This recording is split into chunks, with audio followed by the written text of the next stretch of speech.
Good morning, everyone. Welcome to the Dysart Council meeting of July 27th. And I'm going to call the meeting to order as it is 9 o'clock, and I'll ask our clerk, Mallory Bishop, to do roll call, please. Okay. Councillor Clark? Present. Councillor Donaldson? Present. Deputy Mayor Kennedy sends his regrets. Councillor Mckay? Present. Councillor Smith? Present. Councillor Wood Roberts? Present. And Mayor Roberts? Present. Perfect.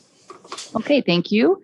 So the first item is always to adopt the agenda. So if I can have a mover and a seconder to adopt our agenda today, please. Councillor Clark and Councillor Mckay. Be it resolved that the agenda for the... Madam Mayor, Yes. with respect to the agenda, there are two recommendations, the third and fourth recommendations in our closed session, third and fourth recommendations of item 3C that I can see no reason for handling in a closed session. In fact, I think it would be an offense to address, either discuss or vote on those items in a closed session. They're public matters. So I will defer to the clerk. Thank you very much, Mallory. We'll receive a letter enclosed that is private, but we'll discuss the resolution in open. And we'll vote in open and do the discussion in open. Great. Thank you. Yeah. Okay, thank you for that clarification. And keep in mind, always a recommendation is only that we are council and we make the vote and decision. So thank you for clarifying that. And that'll be this afternoon in our closed session. So I did have moved by Councillor Clark and seconded by Councillor Mckay. Be it resolved that the agenda for the regular meeting of the Council of the Municipality of Dysart et al. Held on July 27, 2021 be approved as presented. All in favor? And that's carried. Next, I have to ask if there is any disclosure of pecuniary interest and general nature thereof. Councillor Donaldson? Yes, in closed session, item 3A. Okay, and that has been filed with the clerk. Thank you very much. Next, we have adoption of minutes from the June 22nd regular meeting and the June 22nd public meeting. Do I have a mover and seconder? Councillor Smith, second by Councillor Wood Roberts. Be it resolved that council approves the following minutes as circulated. Regular council, June 22nd, 2021, and public meeting, June 22nd, 2021. All in favor? Okay, and that's carried. Thank you. So next is the mayor and deputy mayor update. I'll just tell the councillors who are still working from home, I am, as always, in the council chambers, but for the first time using the audiovisual equipment that we had in anticipation, not just of COVID, but to move forward to make our meetings more accessible. So I've got a big screen TV. That's why I'm able to actually look up here. I do not have a laptop in front of me. I'm looking at a big screen TV farther down the hall there. And when we are able to meet in person, the camera will be zoomed out a little bit more so that the rest of council will be able to be viewed and heard. I've got a microphone. I hope the sound check is good. We did a little sound check before. And I think this is a really great move forward, regardless of COVID, that we are going to be able to make our meetings more accessible to the public and keep them recorded and archived. So on that note, I also have a couple little updates. This Thursday, the county is hosting a shoreline bylaw meeting that I believe everybody got an invite to. It's at Thursday at 6 p.m. And the consultant group will be going through the process to date. You have to register if you want to speak, and I believe that's still open until tomorrow, Wednesday.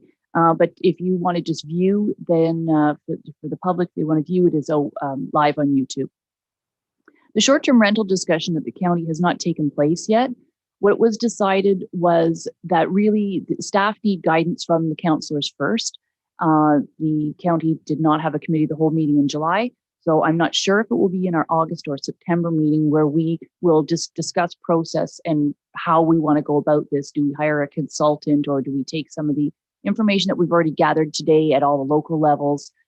So once that discussion takes place at the county table, staff will have that direction that they need to be given to know how to proceed forward with a potential short-term rental licensing program. So those are a couple updates I have, and nothing further unless there's any questions from councilors on either of those topics. Okay, and seeing none, we will move in then to the, we will close this council meeting and go into our public meeting for zoning application. So I need a mover seconder to adjourn the regular meeting, which is Councillor Donaldson and Councillor Clark. Be it resolved that council hereby adjourns the regular meeting of council at 9:05 a.m. to proceed into a public meeting to consider the following: a zoning bylaw amendment, file number 2021-001, which is the lands of Chianconi on Redstone Lake. All in favor? Okay, and that's carried. And we've got our planners in, Jeff and Chris. That's carried. And so I'll pass it over to the staff. Perfect. Thank you and good morning, everyone. This is for file zoning bylaw 2021-001, lands of Chianconi. The application was circulated per the requirements of the Planning Act, and to date, no public comments were received. Brief description of the proposal. The zoning is a condition of a concurrent consent application, which council heard the other month. Which was proposing to merge two properties to create one larger waterfront. The rezoning application is to rezone the property for their intended use and to impose the most stringent zoning provisions for the waterfront residential to reduce any negative impacts from future developments to the surrounding ecological features and quality of the lake. No changes to the permitted use or existing provisions on the subject lands are proposed with this application, and no development is being proposed as a result of the application. In addition, no changes are being proposed to the subject property for the current lakes and river zone or the open space zone as a result of the application. Just a brief description of the property. The subject property is currently vacant and well vegetated with access through Boyce Bradley Road with frontage on Redstone Lake. The property also includes the ownership of an island that is approximately 160 meters from the main parcel and will remain as an open space zone. And then pretty much that summarizes the application. The proposed will maintain the shoreline natural characteristics and protect and conserve the natural heritage features by maintaining the most stringent setbacks from the water body, which is Redstone Lake. And therefore, staff recommend that council approve the zoning application. If there's any questions or concerns, staff would be happy to answer. Thank you, Chris, for that. And I apologize. I didn't read the preamble that I often read at the beginning of a public meeting, which lets any registered members of the public know that they are able to comment either in writing or if they registered to speak, and also the procedure for filing any appeal process. So I could still read that out loud, but I will ask if there's anyone from the public that registered. No, just, yeah, as described at the beginning, no one has registered and there was no comments or public comments received to date. So should I still read that out even though there isn't anyone registered? I guess you can, just as a formality. All right, so it's mainly this process in case there is somebody that watches after. So just to let everyone know that it is a public meeting, which is being hosted this format electronically. Any oral or written submission received in advance of the meeting will be verbally read aloud at the time of the application is considered. And all persons who have registered will have an opportunity to present or ask questions about the proposal.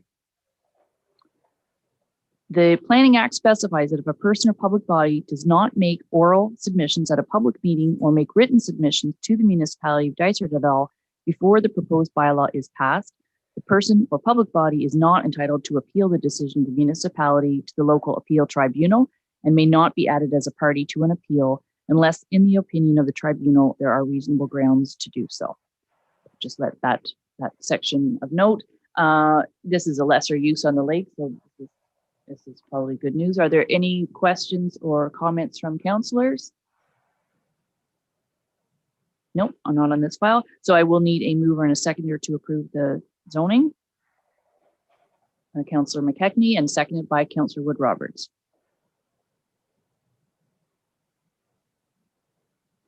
Be it resolved that the report for file number D14 zoning bylaw 2021-001 lands of Chianconi, which consists of part lot 28, concessions 13 in the geographic township of Guilford, municipality of Dysart et al. Be received for information, and that council directs a bylaw be brought forward for consideration during its July 27, 2021 regular meeting, and the council recommends approval of the proposed bylaw 2021-58. All in favor? And that's carried. Okay, so now we have to adjourn the public meeting.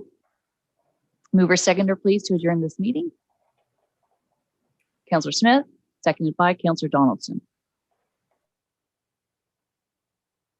Be it resolved that council hereby adjourns the public meeting at 9:11 a.m. and reconvenes the regular meeting of council. All in favor? Okay, and that's carried. So only one file today. So we do have some delegations, but they're not starting until 9:30. So I suggest that we move ahead we'll go through the reports and recommendations from local agencies board, item number 4. So let me just get to there. And even though there aren't necessarily reports from each one, I will go through each one. So the Harcourt Community Hall Board, Councillor Donaldson, anything to report? There's nothing to report. Nothing has happened since the last council meeting. Okay, so we are into the step 3, stage 3, sorry, whatever it's called. Are they able to, do they have any bookings? Have they? I haven't heard anything. The ladies committee though are doing some fundraising, which is going really well. But I haven't heard anything from the hall board. Okay, all righty, well, keep us posted, please. Councillor Smith on the West Guilford Hall Board. Yeah, thank you. We also have not been able to meet as a group. We are now taking bookings for fall and winter use, and obviously 2022, assuming things are going to continue to progress in terms of opening up and allowing sizable indoor gatherings. I've had additional questions about the surface for the hockey rink and the possibility of that being converted for pickleball use because of it, the hard surface that is there now. And also folks are wondering about signage. We installed that water fountain or refill station at the back of the building, seems like 2 years ago, and there's still no signage to bring it to people's attention or help them find it because it's in a bit of an out of way location. So I don't know if there's any status report on the signage. I'm going to defer to Tamara for those 2 questions, one on the surface of the rink to use for pickleball and also on the water. On the signage, again, it's been ordered. We sent another request following the last meeting when you asked. So that's with the company, but it'll be installed as soon as we get it. And for the surface, I don't have a current update at the moment. I don't think we have a full answer for that yet. It's going to take a little more review to figure out how to manage that project. But we can report back. Okay, so can you pass that on to the appropriate staff for that? So yeah. Hardly it won't happen this summer, but perhaps next summer we could be used for pickleball. Anything else, Councillor Smith? No, with regard to the West Guilford site, that's all right now. Thanks. Great. I guess I could note that with the resurfacing by the county of Canisius Lake Road, they also did what I'll call the entrance to the parking area and such for the recreation center, and it highlights the dreadful condition, if you like, of that parking area, and maybe staff should take a look and make a decision. Does it make sense to leave it as it is, a dreadful hard surface, or maybe a better maintained a gravel surface would be superior. It's Yes, I was up that way myself, so maybe we could just add that, Tamara, to staff to investigate, just in general terms of not only the facility, but the parking, add the parking lot. I do want to thank some members of the public who rescued our docks that were floating away after, and the amount of rain we've had and the lake levels came up. I believe someone I know lives on Pine Lake said the lake level on Pine Lake came up 3 feet, and our brand new docks were out floating away, and some members of the public were able to swim them back to town, and park staff was able to secure them all within a matter of hours. So thank you for that. Okay, so we'll move on then to the Rails End Gallery report. That's Councillor Clark. There is a report attached. The gallery is now open with phase 3, which is good. They've got their first show coming up. Gord Jones, who's a fairly well-known watercolor artist from Algonquin Highlands, is going to be the first show. And the other thing is, for the farmers markets open on Tuesday, it's driving a lot more traffic towards Rails End, which and they've been trying to do some programming around exhibits and that type of thing, or demonstrations that tie in with that. So it's all working out well. Thank you. Yes, that's great.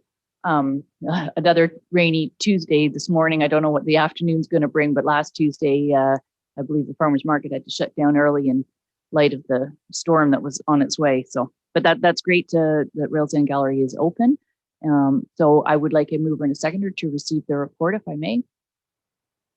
Councillor Donaldson and Councillor Mckay. Be it resolved that Council acknowledges receipt of the July 2021 Rails End Gallery and Arts Centre report. All in favor? Okay, that's carried. And we have Halliburton Bia. So Councillor Wood-Roberts. Hi, the BIA met the end of June. I wasn't able to attend the meeting, but I did have discussion with Luke ahead of the meeting. There wasn't anything untoward.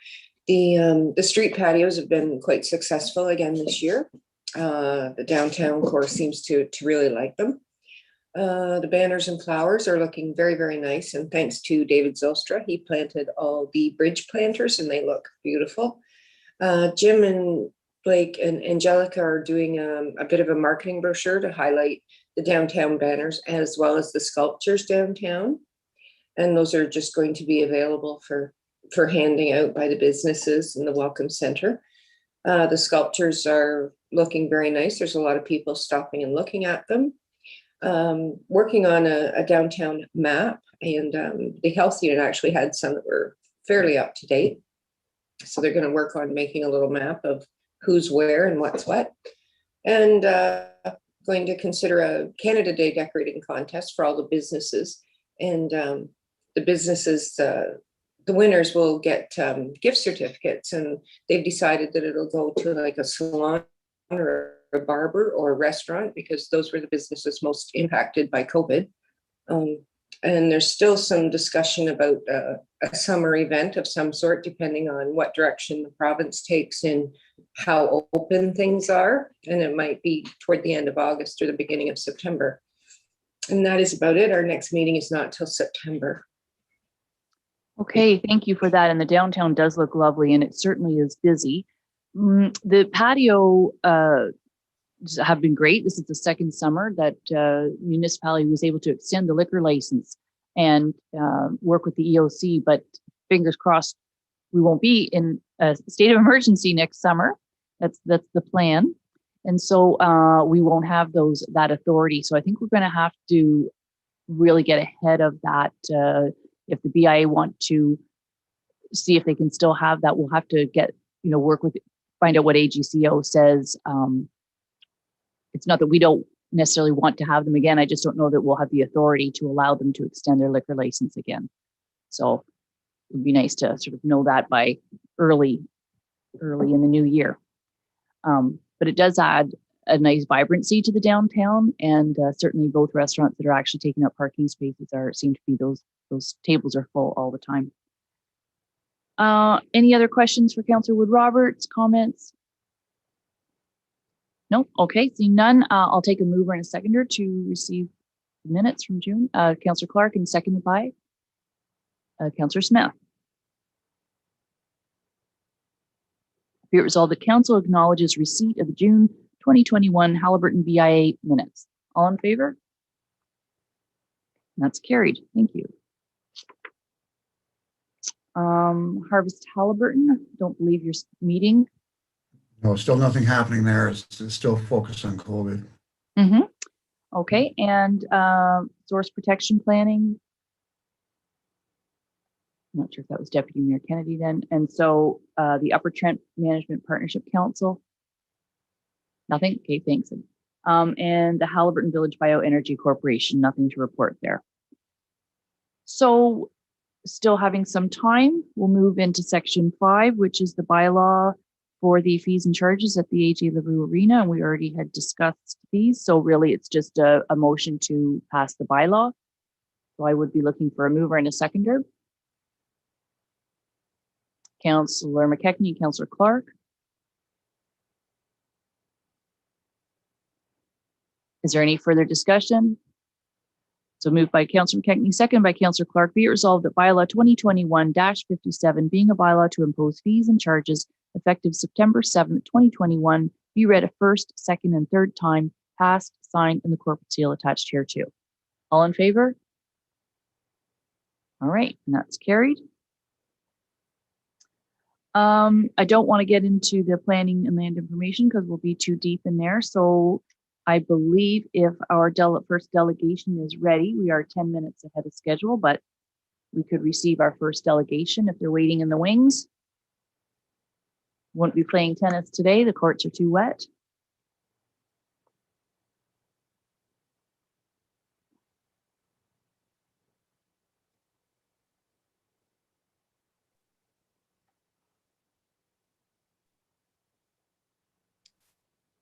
Good morning, Greg and Jeff. How are you? Well, thanks. We're very good. Thank you. Very good. Thanks for attending a little bit early. We seem to be hopping along here, so that's a good start to our day anyway. So you've got a little bit of a report. So I don't know, were we planning on sharing screen or just the councillors have seen that report? Councillors. The councillors Mallory received the report. Okay, Mallory. Okay, so we Yeah, no, it's just the one pager. So yeah, exactly. I just didn't know we don't do that. So basically, I'll turn it over to you, Greg and Jeff, to speak to that report, and there may be some questions, and we'll have a conversation. Great, thank you very much. So good morning to everyone. My name is Jeff Papias and Greg Freeman, and we are basically the spokesmen for the social tennis group players, which is a registry of over 60 people in a directory format that we have as a social group that plays tennis in the Rotary Park courts. We've been asked to present today in regards to a response of the pickleball sharing of courts. And we have basically 3 goals from our presentation today. We will present our findings from the Halliburton Social Group regarding the sharing of the Rotary Park tennis facility with pickleball as per the request of Dysart and Council. And B, to share our thoughts regarding the current condition of the Halliburton tennis, the Head Lake tennis courts in their deterioration and other areas of maintenance. And C, to develop a plan to move forward establishing potentially a committee creating next steps for development or maintenance of the current courts. On that note, we'll do a summary in the end, and hopefully you'll have opportunity to answer or ask any questions that you choose. Are we good? Yes. Great. Thank you. Okay, so first of all, I'll just review the input that we received when we asked our tennis group for input with regards to the sharing of the courts and the tennis facility. We were fortunate enough to get a pretty good response. We had 22 people respond to that, and half of those people have already had experience with their home courts sharing or having some affiliation with pickleball, and so they spoke with experience from that. And so anyways, we did in May, we sent that note out to the group, and they in turn responded. In terms of our current situation, in terms of tennis, they're in Dysart and in Halliburton, we only have two tennis courts to be able to provide a tennis facility for all those interested in playing. And so whereas pickleball have a few other varieties, they've also have a winter option at the high school, at least that they've been using. Plus, there have been a lot of pickleballers play at Gooderham and in Stanhope as well. So there are certain areas to play during the summer. In terms of, we found it kind of interesting in the presentation itself.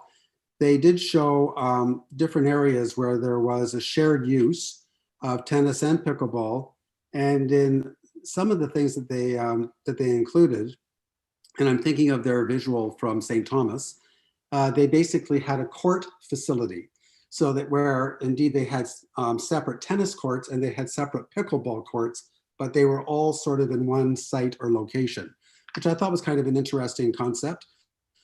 They did also show some areas where the tennis courts were also lined with pickleball courts, and that seems to be a little more problematic. There also, what I found kind of interesting, or we found interesting, was there seems to be this impression that the tennis courts in Halliburton are underused, and in fact, we find actually the opposite. We play every Monday, Wednesday, and Friday in the mornings. And for instance, yesterday we were playing and there were eight people on the court. Well, there's 12 people waiting to sort of rotate in. And so, you know, it's wonderful to see 20 people showing up to participate and play tennis. And as I say, we're playing doubles as well, not singles. But as I say, that's also a length of time to wait to get on the court. So to us, we experience that every Monday, Wednesday, and Friday, that there's lots of people, particularly in July and August, that would warrant an additional court even. In addition to our double morning play, of course, there are other people who are just recreationally interested in coming out and playing tennis. Those who want to play singles, those during the shoulder seasons, May, June, and September, October, Janice Sheffy, the high school phys ed coach, particularly during the quadmester that's been introduced because of COVID, has a significant block of time to be able to bring kids over to the tennis court to use. And so she was finding that she was using that. And in fact, actually, we were supporting her in terms of providing her with additional tennis rackets and equipment that they can use so that they have class sets. And when she comes over with a group of 25 students, that they're able to be able to do their skill improvement with that. In addition, people that are preparing for the senior games, they're using the courts for practice. Also, Jeff and I, as you know, run a July tournament, except for the last 2 years, of course, where we've had people come, significant number of people come into Halliburton to play tennis as well. So the courts are quite well used, and they're not sitting empty for long periods of time. In terms of the maintenance, quite obviously in days where, like we have today, tomorrow we'll be showing up to play, and there'll likely be ponding because of the poor drainage of the tennis court. So in turn, we've purchased equipment that can be used and is stored in the storage shed beside there to be able to squeegee them off as the tennis courts become damaged, as they deteriorate just in use with the sun, et cetera. We've sewed them up and et cetera, and inevitably we've ended up buying new nets to be able to put them up and play as well. With sharing it with pickleball, they play with a shorter net, so it would mean having to lower the net when they were playing, and the posts and the mechanism for putting the nets up is a bit fragile, and continually lowering or raising the nets, depending on what sport's being played, that could be problematic in terms of the fragile nature of the posts that are used right now.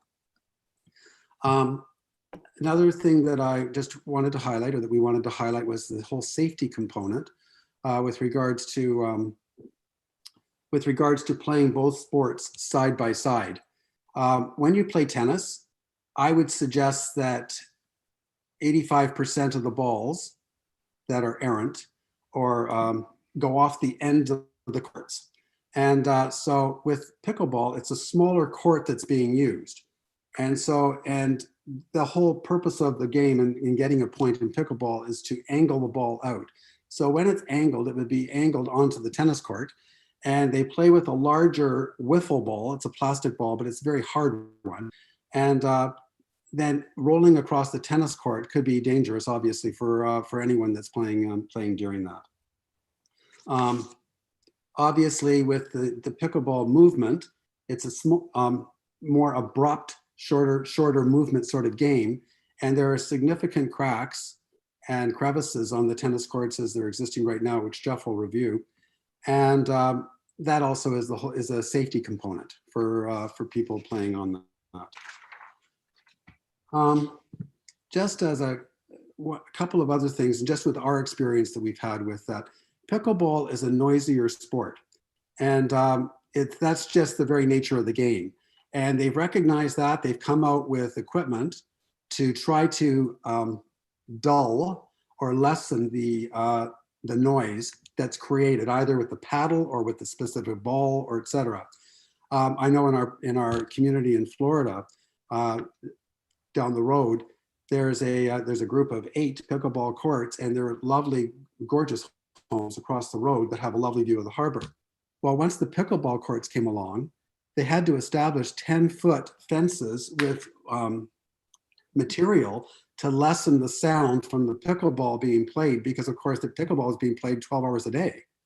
And so they had such uproar in the neighborhood because of the sound of that. So that's just something to keep in mind, and something that we don't necessarily automatically think of when we think of the location of the facility.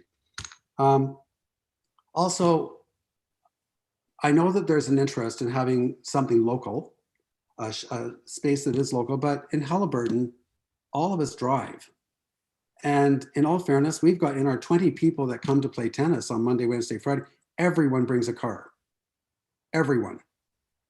And so it's interesting, we don't have people walking, or riding their bike over to the court or things like that in terms of our group. I'm sure people do, but it's in the nature of our town, in our township, it's not a big deal to drive 10 minutes over to West Guildford or to wherever. So it's just, I think, something to as well to keep in mind when taking a look at a location for the particular spot. In closing, just with regards to the shared facility, the tennis players have had experience sharing facilities, and it's been difficult, and it just hasn't worked. It's also a lot of extra work for the township in terms of scheduling, because you have to schedule both groups, the extra signage that would be required, and the regular presence that would be required to mediate concerns or issues that happen to arise. Pickleball is a growing sport, and really they should have their own separate venue. In the town of Halliburton, the pickleball court in the Rotary Park is already, the basketball court is already lined for pickleball. We know they aren't keen on the orientation of the particular court, but as a temporary stopgap measure until there is something a little more permanent in place, it could certainly be used. We also noted that the outdoor rink, which was the site of the past or the Winter hockey. Sorry? Winter outdoor hockey. Yes, but I'm thinking the skateboard park, Yes. the old skateboard park, I should say. That could also be lined for pickleball, and it's already got boards around it and things like that. And so that could be a thought, and it's in very close proximity to the basketball court. So indeed, if there were a lot of pickleballers that were out, they could walk between the two courts as well. We sort of thought, well, what other locations are there? You mentioned that the West Guildford site, but over by the high school, there's that lower platform that's asphalted that has basketball courts, and that could be a possibility. And I don't know whether there would be any extra space over where they've added the parking for the arena over by the skateboard park, but that could be around. And we're trying to think of places that don't have high residential sort of residences around as well. So anyways, we wanted to share our findings of the contributions that other tennis club members have provided with regards to the thoughts of sharing a facility. And hopefully that's helped council in terms of having some insight into that. just to add a little bit into that area, it is interesting that a good portion of our tennis players are also pickleball players. And in their responses, they came back and their comment is that it's not a facility that they would even feel comfortable with in a blended environment. So it's odd we share that as well. Okay, well, thank you so much for your input, and to all the your members who participated in your sort of survey to get that feedback. I'm going to turn to the rest of council and see if there's some questions or comments. I mean, ideally, I wish we had a big, large area by the lake with stable ground, not sawdust and wet ground, that we could provide both facilities. That would just be absolutely ideal. You do make some good points in terms of with pickleball, although in the summer, it's great to play any sport outside. I even played badminton last weekend outside, away from the wind, and it was wonderful to play outside, but it really is also a very great sport to play inside. And I believe, I have not seen the inside of the Minden new facility, but my understanding was that they created some pickleball courts there. That was part of the discussion. So, and to your point about driving, that's not a far drive. So once that facility is open, I believe that there's pickleball courts inside there that are supposed to be fantastic. So I'm going to open it up to the floor. I see Councillor Clark has his hand up. Go ahead. Yeah, a couple of points, fellows. First one with the pickleball, is it the play that's noisy, or is it the boisterous teen or seniors that are causing all the issues? Well, I'd love to say it's both, but the feedback that we've gotten and our experience that we've had in our community in Florida hasn't been the participants. It's been the It's quite apparent that 2 tennis courts to begin with isn't enough, and I think what we've got is need for an overall assessment in terms of availability of tennis courts, as well as pickleball facilities, and it seems at this point it seems apparent that they should be probably two separate type of things. But again, that's going to need some cost benefit analysis to determine that. But anyways, first question to Tamara. What we've got also is a process underway to be reviewing or doing a parks review, and whether or not there's opportunity there to one, either expand the tennis courts or incorporate an area for pickleball.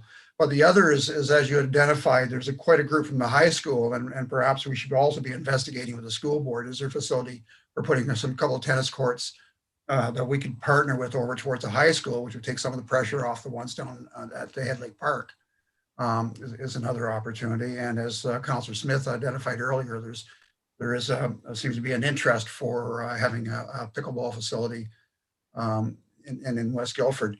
The other consideration is, how do we look relative to, let's say, Minden or Dorset or whatever in terms of the number of tennis courts?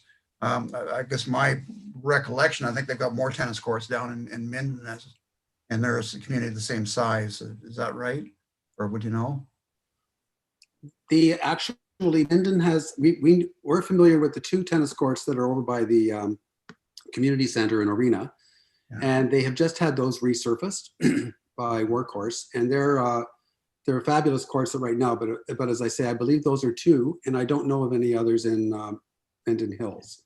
Okay. Some players from Stanhope tend to sort of maybe use both, but that's Algonquin Hills. But anyway, I guess just to summarize, we've got a lot more people moving into the area for retirement purposes, and the availability of tennis and pickleball facilities is a major area of interest for us to be attracting seniors and for engaging our communities, so it makes for a healthy and engaged community. So kudos to the work you're doing, but as a council, we've got some work to do to try and support those areas. So thank you. If I could just add to that, to get an understanding of the geography that's drawn in from the social group aspect alone, we have people in from Bancroft up to Percy Lake, over to Stanhope, down to Gull Lake. So there's a large geography that comes in. So why is the focus in on Halliburton and the tennis courts. I think historically they've always been posted as recreational tennis available in the community, and people tend to blend what they're doing when they're coming into play from our aspect of this particular social group. Their laundry machines are going, their grocery shopping, so there's an economic reason for that as well. So besides the fact that it's a fabulous physical location by the waterfront, I mean, it's very encompassing. And it's very welcoming. And so that's one thing that we've repeatedly heard, is that our group is, we're keen to have new people come in, and they feel very comfortable in joining in our rotational basis, being able to sort of play along with us. And so it's kind of nice when you've already got a group that you fit well in, and you know are going to be there on Monday, Wednesday, Fridays to be able to play with. Okay, so if there's not any other further questions, there may be just, okay, thank you, Councillor Smith. I'll just say there is really just a resolution to receive to your feedback. That's what our resolution is saying. And I think we're going to have to take this to a next step. This is a little more complicated than and more detailed, and it's going to take some more planning and clearly some more dollars behind all of that if we're going to, have both facilities and where and location, et cetera. So Councillor Smith, you had a question? Thank you. A question or comment, I guess. I'd encourage Jeff and Greg to come up to Halliburton Forest. We have tennis courts up there. They're on private property. They're funded by individuals who are members. Their memberships pay for the maintenance and so forth. And on the tennis court there are 2 portable pickleball nets. And so people could be playing tennis using the tennis court and the tennis net from, say, 12 to 1. And another group could have it booked from 1 till 2. And they slide right in, and they just take the temporary pickleball net sitting on the sidelines, metal frame, slide it onto each side of the tennis court net. Tennis court net serves as a divider between the 2 pickleball courts, and keeps the ball on one court versus the other court. Works really well. And the lines, but they paint the lines for tennis different color than one for pickleball, and so the membership that pays $100 a year to play on that, whether they play pickleball or tennis, some people pay both, and the groups get along really well, and they're doing it without any taxpayer dollars. If council wants to direct more funding to this, I'd encourage them to look at some sort of private public partnership where maybe we direct some funds to a group like that to enhance the facilities that today are simply paid for by the users. And highlight again, as I have before, not everything needs to be right in the village of Halliburton.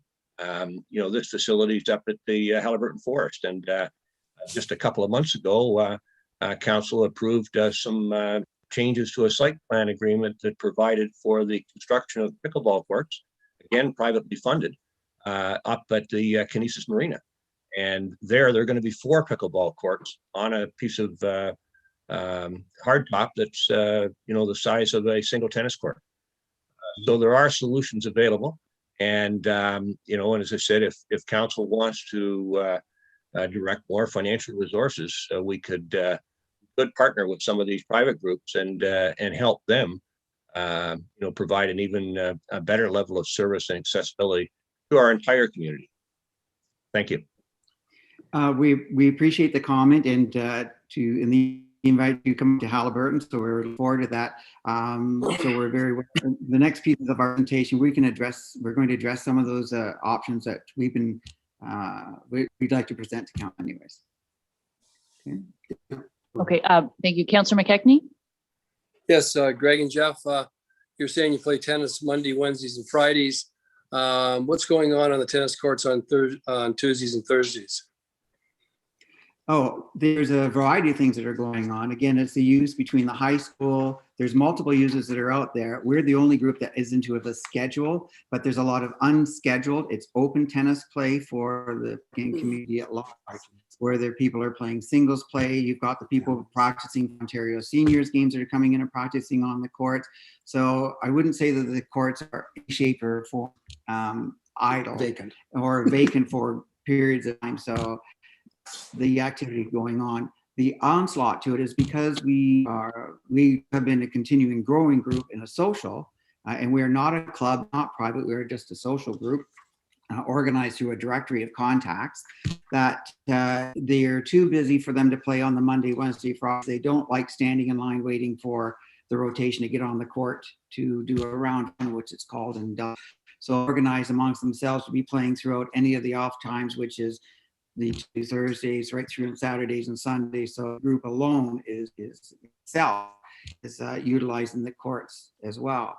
And they blend with, they sit out and have to wait till other people get off the courts to play. I'm not going to say to you that they are court running 4/7 at the full capacity because of rain or environment or wind or conditions. But I will say they are definitely a lot more well used or utilized than people are thinking. So it would be taking away from that opportunity with blending it on that same facility. So there's no way the pickleballers have any designated times to play on Tuesdays and Thursdays. Well, there is designated times because there's other scheduling of that. But if you do look at scheduling, I think you have to still look at addressing what is being used in that time. And we are only one sector of all the tennis players that are coming and utilizing the course. It also go through recreation. So what I would address that with recreation and in the Parks Department, and they too can support what they observed about the utilization on the courts, and especially during COVID, it has been a bit of a more people up here. Good. I think it's great that all your tennis players come to town and pickleball players come to town. And like you were saying, Jeff and Greg earlier, that they come to do some shopping or do some form of other activity in our village. And then that helps everybody out. So that's fantastic. Thank you. Okay, thank you, Councillor McKechnie. I think what I would suggest maybe is that we get a task force or like a small ad hoc committee group together to work with Andrea Mueller from both pickleballers and yourselves. And because, as I said, this is going to take maybe scouting out some different locations, maybe, and clearly a lot more dollars if it's going to be on municipal property or municipal responsibility. And so we received their delegation and haven't really been able to follow through with very much. In the meantime, we had a grant, which is to resurface the tennis courts. And we know that is maybe going to be a bigger issue than we anticipated. So Andrea's not with us today. So I would suggest, Tamara, maybe we would talk with her and see if we can get a bit of an ad hoc committee with one or two councillors. So is there any councillors that would like to participate in some discussions to come back? So we come back with some recommendations and take into all accounts. Is there any councillor that would like to participate with that? Okay, so I see 2 hands, 3. 3 is fine. So Councillor Wood or questions? Who were the 3 councillors? Sorry, I saw Councillor Clark, Councillor Smith, and Councillor Wood Roberts. Okay. And so 3 is not quorum, so that is fine. And then with Andrea Mueller, Greg and Jeff, and the representatives from the pickleball. Obviously, members of the public can only make recommendations up to location, etc. And the councillors will know the dollar values and things that go with it. But it could be on not necessarily municipal land. The school board was brought up, like, to investigate, because we want to be able to provide as many recreation opportunities as we can under our limited financial budget and where we have room. But investigating something like on school board property, would maybe come from a committee.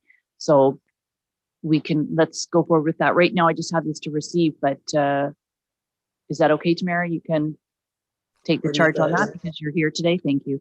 Well, so yeah, we get it into the grant, as you noticed, and we have to get that moving very quickly because if we make any changes to that approach, we're going to have to seek permission from the government. Okay. But I think this is in order to have fulsome conversation, we need all interested parties participating together, and also with council representation. They'll be the ones that can report back, and yourself and Andrea Mueller. So I'll need a mover and a seconder to receive this feedback from Mr. Freeman and Mr. Papias. I'm sorry, was that Tammy Donaldson, Councillor Donaldson, Councillor McKechnie? Be resolved that council acknowledges receipt of the feedback from the Halliburton Tennis Social Group regarding the sharing of tennis and pickleball facilities. All in favor? And that's carried. I did not add the recommendation of the ad hoc committee, but we've given that as verbal direction. So we'll go from there. And thank you very much for all you do. And yes, you'll be wiping off the tennis courts. It's pouring rain as we speak right now. So you'll need to get out that equipment tomorrow morning. Thanks very much for your presentation. Just before in closing, I'd like to just have a bit of a closing commentary. There are a couple of areas that we would like to address, and it has to do with the over our years, we've seen that the maintenance township has been not really well supported into the tennis courts. We have a history behind that.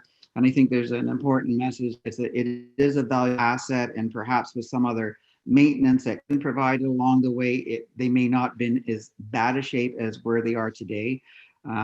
However, it's one thing for us to be making comments and statements that we as a whole group have been looking and have been financially contributing to the maintenance, doing that for it, filling cracks and stuff. And when it was taken on, the responsibility was taken on by the municipality, the efforts were never put in place. And that's a bit of an issue, I think, is the overall picture. But in a real closing, what's really important to us is that our group has been willing to work in committee to develop forward. We've had opportunity to do some fundraising and different issues. Even just as recently, we've raised $1 for a park to go, sort of bench to go into the tennis court. We have people that are on board that would like to do fundraising towards contributing towards, development into the tennis court facilities improvement, whether it's this location and or others. And we actually have a donation coming in, a potential donation coming in through $5,000 towards development into the areas. And what's important that council needs to recognize that we need a direction and that we want to help. We're not asking with our hand out. We're really provingly historically, this group has always been contributing from the days of Art Ouellette, who, by the way, has just turned 92 years old in a senior's home and looked after the core basically 45 years apparently. So we've inherited and are carrying on that workload. So we just want to share with you, we're not in for a handout. We are not against pickleball. We are very supportive of the pickleballers and groups. Just don't feel it's a great area to congest that much further from where it is today. Now go back as far as in 2018, we went to council saying that the tennis courts recognize that there is a need for another court, for 3 courts. So we really want to thank you for the opportunity. And if you have any questions or anything in the aftermath of follow, please do not hesitate to contact us. And again, we are just one voice of the many you that are using the facilities down there.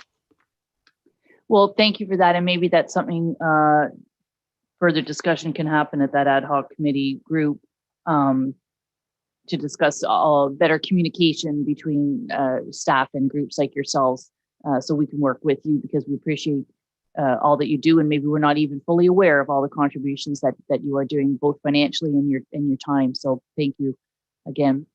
Okay, we do have to move on. We have another delegation, so goodbye. Thanks again. Thank you. We'll set up a meeting. Our next delegation is Corey Mckay from the County Climate Change Coordinator. Hello, Corey. Good morning. Good morning, and I will turn this over to you.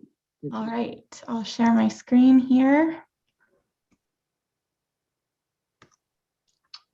So today I'm providing a climate change planning update for council.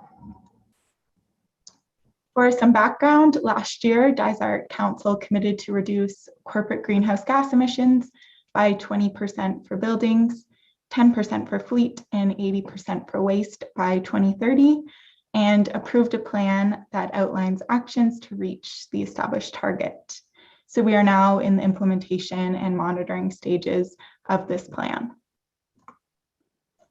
The first component of my presentation today seeks approval for an electric vehicle charging station at the new Welcome Center on York Street. In April, Council directed staff to explore the charging as a service approach, where the IV network would own and operate the charging stations, and the municipality would act as a site host by having the station on their property. Both the new Welcome Center and the arena were explored as potential sites. The importance of installing an EV station is threefold. First, transportation is the dominant source of emissions in the county, and emissions from municipal fleet are also a significant part of our corporate inventory. And the transition to electric vehicles is happening very quickly over the next decade as demand is increasing. So it's an important strategy to meet our climate change goals. Lastly, EV owners typically map out longer routes based on charging station availability. So having one in the community means bringing in revenue for local businesses. So the Ivy Network and its contractors completed virtual site visits and determined that the cost for the Welcome Center site is an annual fee of $4,440 over a 10-year period. And this would be reduced to $4,000 annually if the Minden site is approved, since we can utilize unused grant funding money from that site. The cost for the arena site was determined to be $3,200 over a 10-year period.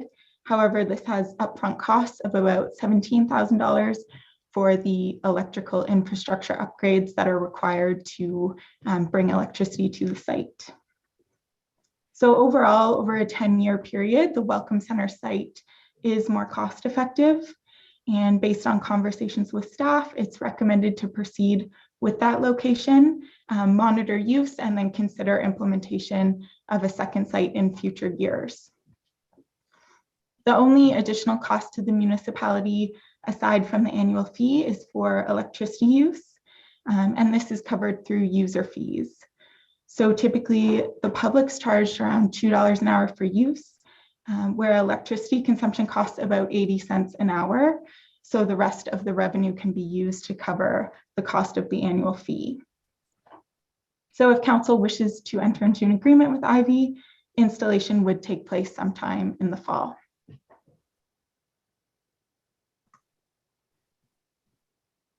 For, Okay. oh, No, do- continue. We can, I can pause here and stop sharing my screen and move forward with a resolution on that component and come back if that. Well, is that, easier. I was just thinking, because we actually just in order of had it the other way around. We had the corporate climate change mitigation annual report as our first item. But I think that we should discuss, and we have a separate resolution for the authorization of the execution of the Ivy agreement. So why don't we just hold there? And see if there's questions from councillors for the recommendation to go with Ivy and have a electric vehicle charging station at number 9 York Street. Councillor Clark. Corey, at the end of this lease period with Ivy, does the township then own the charging station? The township would have an option to then buy it out. And so in the agreement, the cost to buy it out at the end of that period would be listed in there, or you can opt for Ivy to remove the station from the site. Okay. Question. Okay, further question, Councillor Smith. Yeah, thanks. So I appreciate some of the additional details you just provided. Corey, it was sort of muffled when you mentioned the rate per hour. What are you proposing that we charge per hour? So the average cost is around $2 an hour. So we can either decide to go with the standard rate that Ivy would offer, or we could set it ourselves within reasonable limits. So I believe $3 an hour would be, anything above that would be determined to be unreasonable. So it will be up to the municipality in the future to set that rate. Okay, thank you. And I don't know if you'd have the answer to this question, but has anyone looked at the insurance implications? Insurance has been a significantly increasing cost for us in our budget. And I note the limitation of liability clause in the Ivy agreement, and the other, I think it was section 7 of their agreement, requires that we have insurance in place. Their limitation of liability is simply the sum of the fees for the last 12 months. So if something happens, also we're responsible for vandalism, any improper site maintenance issues, and so forth. So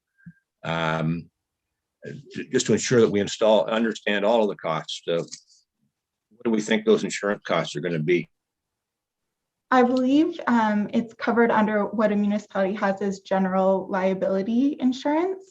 And we did have the agreement reviewed by the county solicitor, and that clause seems to be interpreted for the municipality to have flexibility with how this is covered under insurance. Yeah, well, as I said, our insurance costs went up dramatically in 2021 budget, partly as a result of facilities and vehicles that we have. A number of factors drive it, and we don't seem to be able to naturally control it. So I'd like to understand that, before we enter into an agreement, what our total costs are. The other reality of this agreement is that those annual fees rise by the CPI. So, today it's $4,400 plus HST. By the time we get out there, years 8, 9, and 10, it could be $7,000. With CPI compounding year after year, and so again, understanding that the level 2 stations are useful today, but dial-up internet connections were once useful, and in a very few years they went away, to the point of people said, why would you use that? And the level 3 stations are the ones that even Ivy, when I went to their website, they plan to have 160 level 3 stations installed by the end of this year. Those are the ones that do your charging in 20 minutes or so. That's what's attractive to people who have electric cars. And as you noted, if we enter into a 10-year agreement, there's termination fees if we decide we want to get out, significant termination fees. And then we're also responsible for the cost for Ivy to actually come back and remove the equipment and signage and so forth they install. So worry about the impact of this on our taxpayers. You said that cost recovery can be achieved at 5 hours of usage each day. I'm confident we can achieve that in maybe June, July, and August.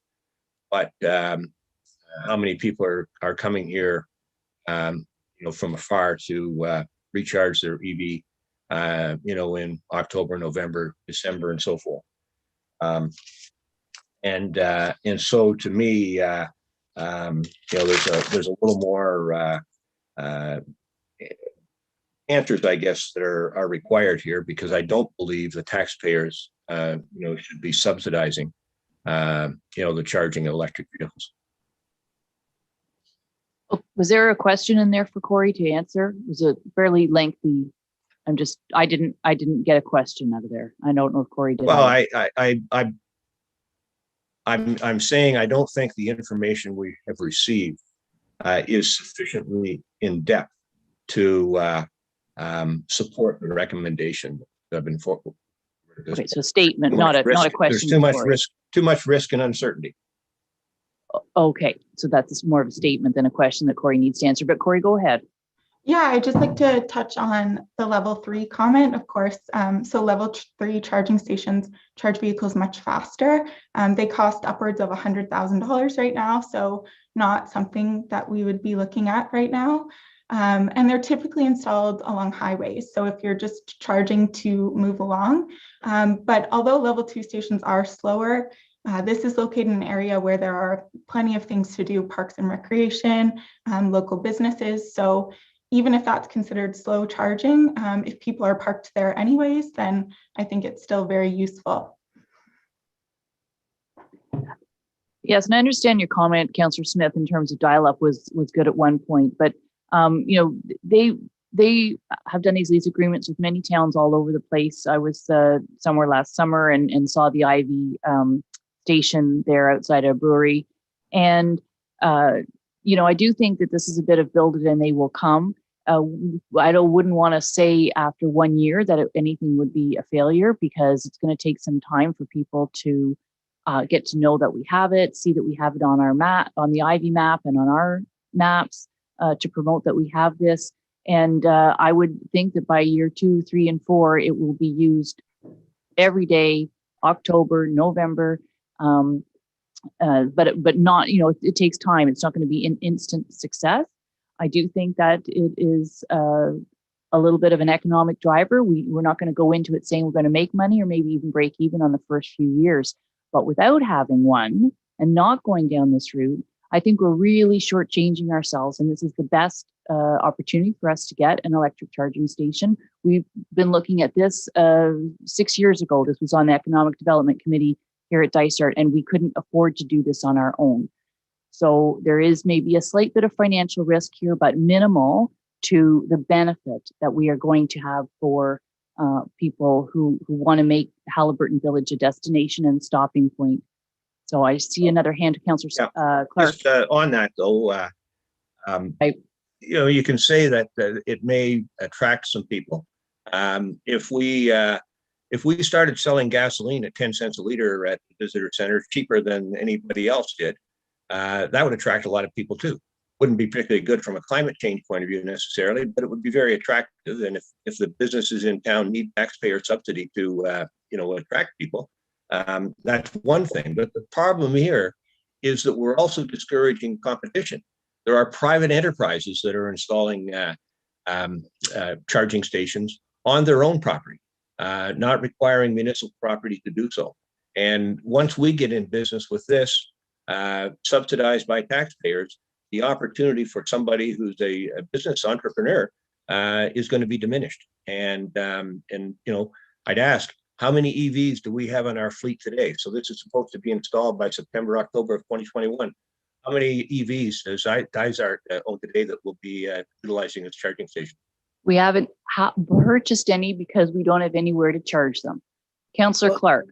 Yeah, just to mitigate this, Corey, the technology is changing quite quickly on this, and I think our biggest risk is like you're saying, a 10-year lease. I think, as Councillor Smith has identified, what happens if the technology has changed to the point that in 5 years' time these things are dinosaurs and we're still paying for them, and it'd be too expensive for us to replace them. Is there any kind of numbers to look at relative to a 5-year term rather than a 10-year term? That wasn't given as an option for us.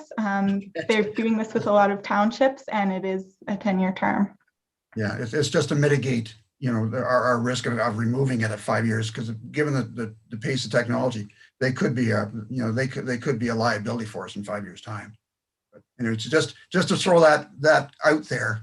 I'm just trying to come up with a way where the township's not so exposed. That's all. Thank you. Okay. Tamara, I did hear that you had a comment. Sorry, there was. Oh, I was just going to note in terms of the fleet, the intention of the Welcome Center charger isn't to charge municipal vehicles. If we do get electric vehicles into our fleet, I would think we would install something simpler that doesn't require credit card charging and so forth. It'd be a direct line. So we'll deal with that when it comes, and it's an easy installation when that happens. It's not something that's going to require grants or anything, I don't think. Okay, so we do have Councillor Smith, one last question. Yeah, so then, contrary to the report that suggests this is going to be used for our own purposes also, this is solely for use of public members of the public who either live in Dysart or may be visiting. So to me, that's even more discouraging in terms of our interest in pushing aside a business entrepreneur from making this investment. I'd also, you talk about an hourly rate.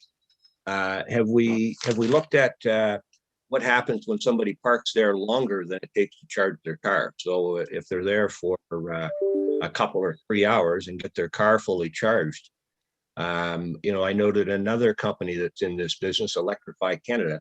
In their case, they charge 40 cents a minute or $24 an hour, if you like, after the car is fully charged. So, you can occupy it to get your car charged, but don't spend the day tying up, this expensive asset simply because it was a convenient parking space. I noticed that the prime space is right beside the visitor center. Have you considered what we might do from charging other than just $2 or $3 an hour?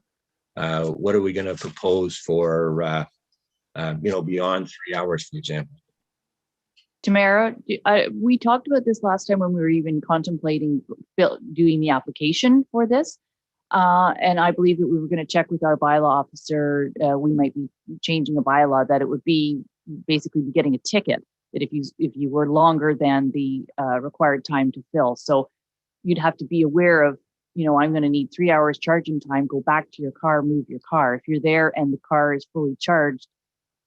So I don't know, Tamara, if you've had any discussion with our bylaw officer. No, because we haven't got to that point yet, but I think it'll be common, and whatever we do here, it'll be similar to Minden. So I think between and Algonquin Highlands and everywhere else, I think we can kind of work together and come up with a standard way to deal with that. And sorry, and just the other thing about the staff, like when we looked at the arena parking lot, that was where it was more suited to staff because it could be used at nighttime when, say, the public maybe wasn't as interested in it. But as we said, the upfront costs of doing that right now, we thought it would be smarter to start with the lower install cost and start with one and evaluate, because as you said, we don't know how many people are going to use it or anything else, and that'll give us some time to evaluate whether you want to install more in the future or leave it to the private sector, as you say, if they develop more. Yeah. Corey, had your hand up? Did you want to say something there?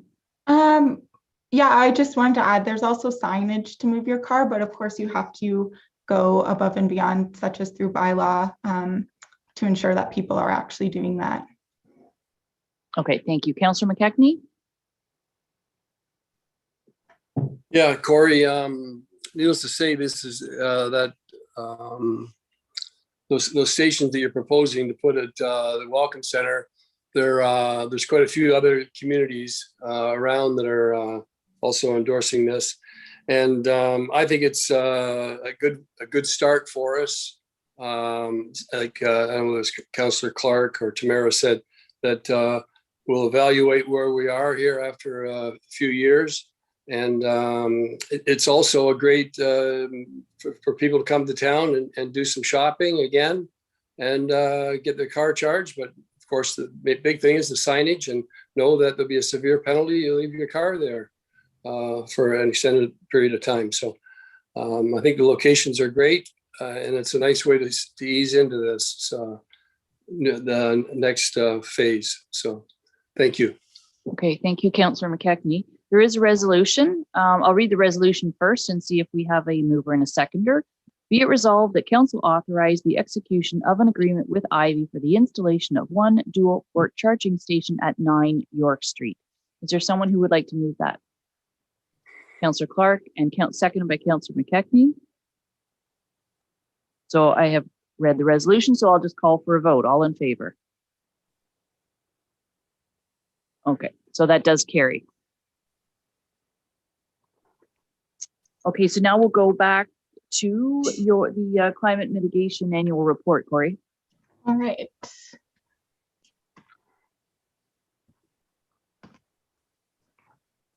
Okay, so this is an updated corporate greenhouse gas inventory as the plan was approved in 2020. This data is from 2019 and 2020, so before the plan was in place. But it's useful to know what annual variation can look like, as well as the impacts of the COVID-19 pandemic.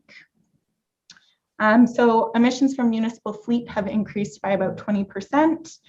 This is largely due to the expansion of fleet. However, we did see a decrease in emissions between 2019 and 2020.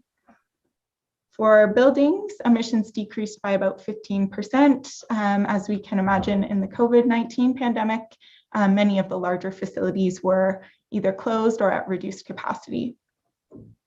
There are ongoing changes associated with waste management in Dysart, which makes greenhouse gas accounting and target setting really difficult. So waste emissions have decreased in the corporate inventory due to landfill sites transitioning to transfer stations. However, the emissions associated with waste disposal outside of the community, as well as the associated transportation emissions, will be reflected in the community greenhouse gas inventory. So this is according to the greenhouse gas accounting protocols that we follow. So this will be presented to council in the coming months. To highlight some initiatives that have been implemented over the past year or so, the county has been focused on green fleet initiatives, part of which is an anti-idling initiative. And so far we've calculated that our idling time for municipal fleet is down by about 20%. And another part of this is vehicle purchasing. So earlier this year, the county replaced a pickup truck with a plug-in hybrid SUV. And so far we've calculated a 77% reduction in fuel consumption from the new vehicle as compared to the old. And lastly, of course, exploring potential EV charging stations across the county.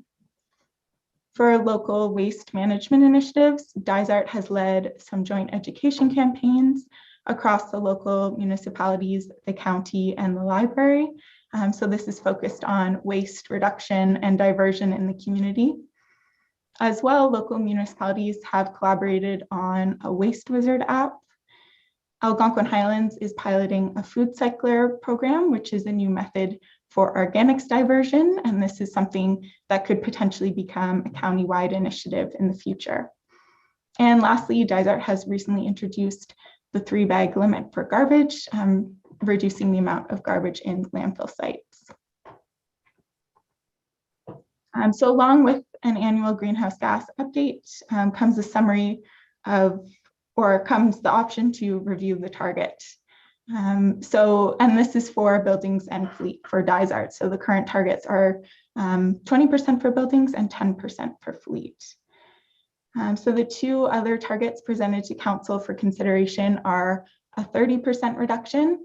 This is in line with the provincial target and aligns with limiting global warming to 2 degrees, and a 45% reduction target, which aligns with our federal target, as well as limiting warming to 1.5 degrees.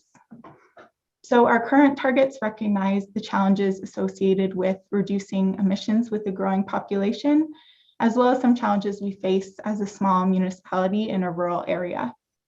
However, there'll also be an impact of external policy, social, and technology changes. So there are various actions outlined in the report that the federal and provincial governments, as well as the private sector, are pursuing that may have a positive impact on our emissions. The higher targets highlight the science behind why ambitious action is necessary, and each year councils will have an opportunity to revise their targets. And lastly, for a more general climate change planning update, by the end of this year, councils can expect to see a draft corporate adaptation plan, as well as the community-wide greenhouse gas inventory and a path forward for our community plan development. So that's all for me, but I'm happy to answer questions on the second component. Okay, well, thank you, Corey, for all of that. And I'll open it to the floor for questions or comments. Councillor Smith. Yes, thanks. Corey, I don't know if you'll have the answer to this or maybe Tamara required, but you mentioned the county's anti-idling initiative. Do we have an anti-idling policy for our vehicles in Dysart? We educated our staff in the importance of that change of behavior, because I know historically idling has not been something that we've necessarily discouraged. No, we don't have a policy that I'm aware of, but we can certainly discuss that with the roads department and see what their input is, maybe dependent on vehicles and so forth. Corey, maybe can we get the county policy that we passed to and ask Rob Camelon to just review the county policy? I would imagine it would be very similar. We have shared that okay. months ago, but we can follow up. Okay, thank you. I think that would be something important for us to get in place, or if for some reason our staff don't think that it makes sense for us, I'd like to know why. I also wonder about the possibility of even an anti-idling bylaw to discourage people from leaving their vehicles parked and running for a period of time. And kind of personally seen some situations where I scratched my head and said, why is anybody doing that? And many other municipalities have implemented, such bylaws.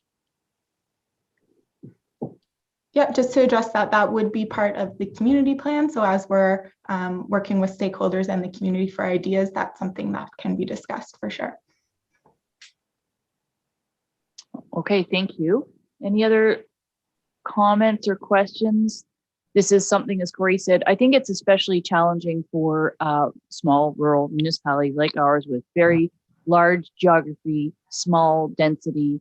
So, we're not able to, we still have a huge road network to snowplow, grade, repair potholes. We still have a lot of heavy equipment going out on those roads.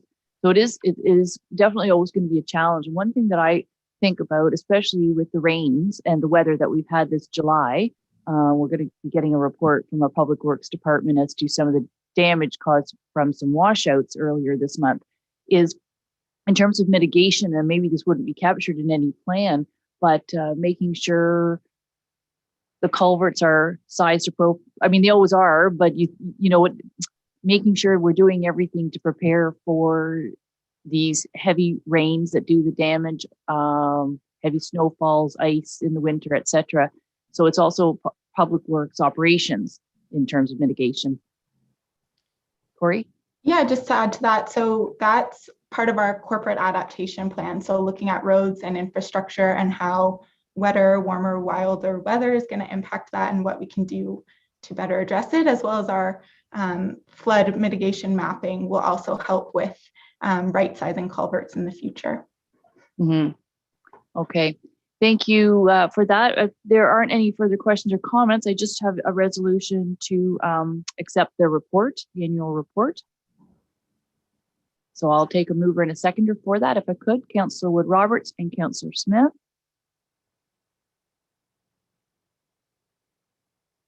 Be it resolved that Council accepts the Corporate Climate Change Mitigation Annual Report as information, and that this resolution confirms the greenhouse gas emission reduction target for 2030 has been reviewed by Council. All in favor? Okay, and that's carried. Okay, thank you, Corey, and I think I'll see you tomorrow. Thank you. Yeah. Okay. So we have one more delegation. We're just only a few minutes behind. So my thought was we will have our delegation, and then after this, we will take a 15-minute or so break. So if we can bring our next delegate, which is Richard Carson, who's the president of, and he's phoning in. Okay, I see. Yeah, Mayor Roberts, I think he's here on the phone. Richard, are you able to hear us? Yes. Good morning, Perfect. Mayor and Council. I am on the phone. Can you hear me okay? Yes, thank you, and good morning, Richard. So thanks very much for the time this morning, Mayor and Council. It's nice to meet you all virtually. I do apologize. I had intended to dial in by Zoom, but I'm here at Eagle Lake, and we've had quite a bit of rain all morning, and sometimes that rain can affect at least my internet connectivity, hence the phone call. I was only planning on taking 3 or 4 minutes of your time this morning, and the topic, as hopefully you're aware, is a development that we are working through at the location of 46 and 48 Maple. You might know that's the west side of Maple and the corner of Victoria Street, and the 3 lots that are there, 2 of which have been vacant for many, many years, one of which has a small house on it that has also been there for quite a few years. And hopefully you do have an information package with you. I believe on the agenda there are 2 aspects of this project that you're covering today. One is a deeming bylaw to bring those properties together so that we can work with your building department and planning department, of course, to work through various details and hopefully eventually permits for that. But the second is an application that was originally submitted through the Kawartha Lakes Housing Authority to deem this site an affordable housing project. So hopefully you'll have the information around that and all the detail. But I was hoping just to ideally put a face to a name, but at least a voice to a name, and just add a little bit of color commentary and see if you, Mayor, or any of the council members had any additional comments that might be useful for you or for us as a group as we think about the final planning and application for this proposed project. And just personally, so I have been involved in the Halliburton community for over 50 years, believe it or not, since I was a young child. I do spend the majority of my time at a cottage up in the area. Also own and have built a couple of residential properties in town. And through that have become keenly aware of the lack of retail, I should say residential housing, rental residential housing specifically. I do have a few houses, one of which at 26 George, beside the church that some of you might be aware of. And if in any time that a vacancy comes available in that house, I'm amazed at the number of applications I get from people looking for housing. And so that notion combined with obviously affordable housing is in your official plan. It's also a priority, of course, of the province and of the federal government. And so we did acquire these properties. We do own them now at 46 and 48 Maple. The proposal that hopefully you'll see is to build 3 buildings, each building having 6 units in them each. So think of that as what I might call a sixplex. And all of what we call above average finishing. So they're going to be quite nice, good size, 1,500 square feet each. In other words, 2 bedrooms minimum, washer and dryer in them, air conditioning. So you'll see more detail there. But again, they're going to be, we believe, quite nice, though would come under the thresholds that you as council have approved for affordable housing, so that we can help build residences for folks who obviously could help feed the downtown businesses, be in proximity to the park, the lakefront, and so on. Just a few more comments, and then Mayor, I'll open up for any questions or feedback that you might have. Is that this is a large project. It'll be about $6 million to build, about $2 million per building when you tally this all up. We're absolutely committed to, if possible, to work with the local trades and local builders. As you know, you would all know there's quite a shortage of skilled folks out there, just because everyone is so busy building these days. But we do have good networks with local folks, and plan to use them if we can. One other, I think, important aspect that some of you might be interested in is that we're planning on building the access off of Victoria Street. So if you can picture that apartment building just to the west of the site, which has parking and a driveway in a north-south manner, we as well would have a driveway parallel to that, so that there would not be a huge issue with increased traffic and people turning off of Maple. That was actually a suggestion that came up from one of your staff that we thought was quite wise. You would also might be interested to know that many of you would know there is a small house on the property right now occupied by 2 folks. And we do have an agreement with them whereby they can move in to the new apartment once it's complete. So our thinking is that might be about 1.5 years down the road, but they are living in the current house that we now rent to them. And so they're very excited about this project, and they get to move into a brand new apartment.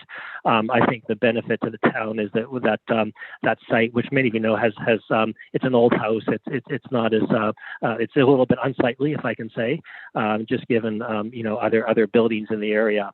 And then finally, just to say that these 3 buildings, once constructed over a number of years, we think is going to really lift up the image of the town. Hopefully you have a view of it. I think we put in the package a preliminary architectural view that the local architect, Ben DiCarlo, has helped us with. And I think it's going to be a really nice addition, not just as far as the need, but also the look of Maple Avenue, as so much traffic comes in off there. And I think lift up the image of Halliburton, which I would say I want, and I hope to say we all want. So Mayor Roberts, I'll stop there. And again, just wanted to make this very brief presentation, but to see if anyone has any initial comments or feedback that we can use as we go through some of the next steps of planning for this. Okay, well, thank you so much, Richard. And sorry about your internet, but yes, it is still pouring rain, and these things happen, but it's nice to hear your voice. Right now, we're not really, we will later. Like you say, there's 2 other things on the agenda. One is the deeming bylaw, and one is the report in terms of the incentives that Dysart can or could contribute to your project. But right now, basically, while we have Richard on the line, I'd like to just, open it up to the floor to see if there's any questions or comments. Richard, we've talked before, and I agree with you, the need for rental accommodation, and not necessarily a condominium that you are renting, because those you can be asked to leave by the owner at any time if the owner wishes to move in. Dedicated rental units are in huge demand. There is a post on Facebook right now, which breaks my heart, for a woman and her daughter who are pleading to look for a place to live. There's another family that lost their home to fire, and I don't believe they've found a place yet. The need is incredible to have dedicated rental units here and right in the village, and it's tastefully designed as the image shows. So thank you for wanting to invest in our community. And I see Councillor Smith has an opening question. Yeah, thank you. And Richard, thank you. Congratulations. Lots of positives associated with this development. As the mayor has mentioned, it's very badly needed, and so good for you, great for you for bringing this largely privately funded development together, and and it will be, I'm sure, filled way before it's finished in terms of the demand that's out there. So that's terrific. And, as I understood from the report, it's going to be 2 sixplexes and then a 9-unit building would be your third building. Is that correct? Yes, sir. And I apologize. I should have clarified that. The plan is 2 sixplexes and a 9plex. We did put in the report that pending final discussions with planning department and the site plan details and so on, it might be more prudent to make 3 buildings of 6 units each. But at this point in time, it is in fact 2 6s and a 9 that we are trying to achieve.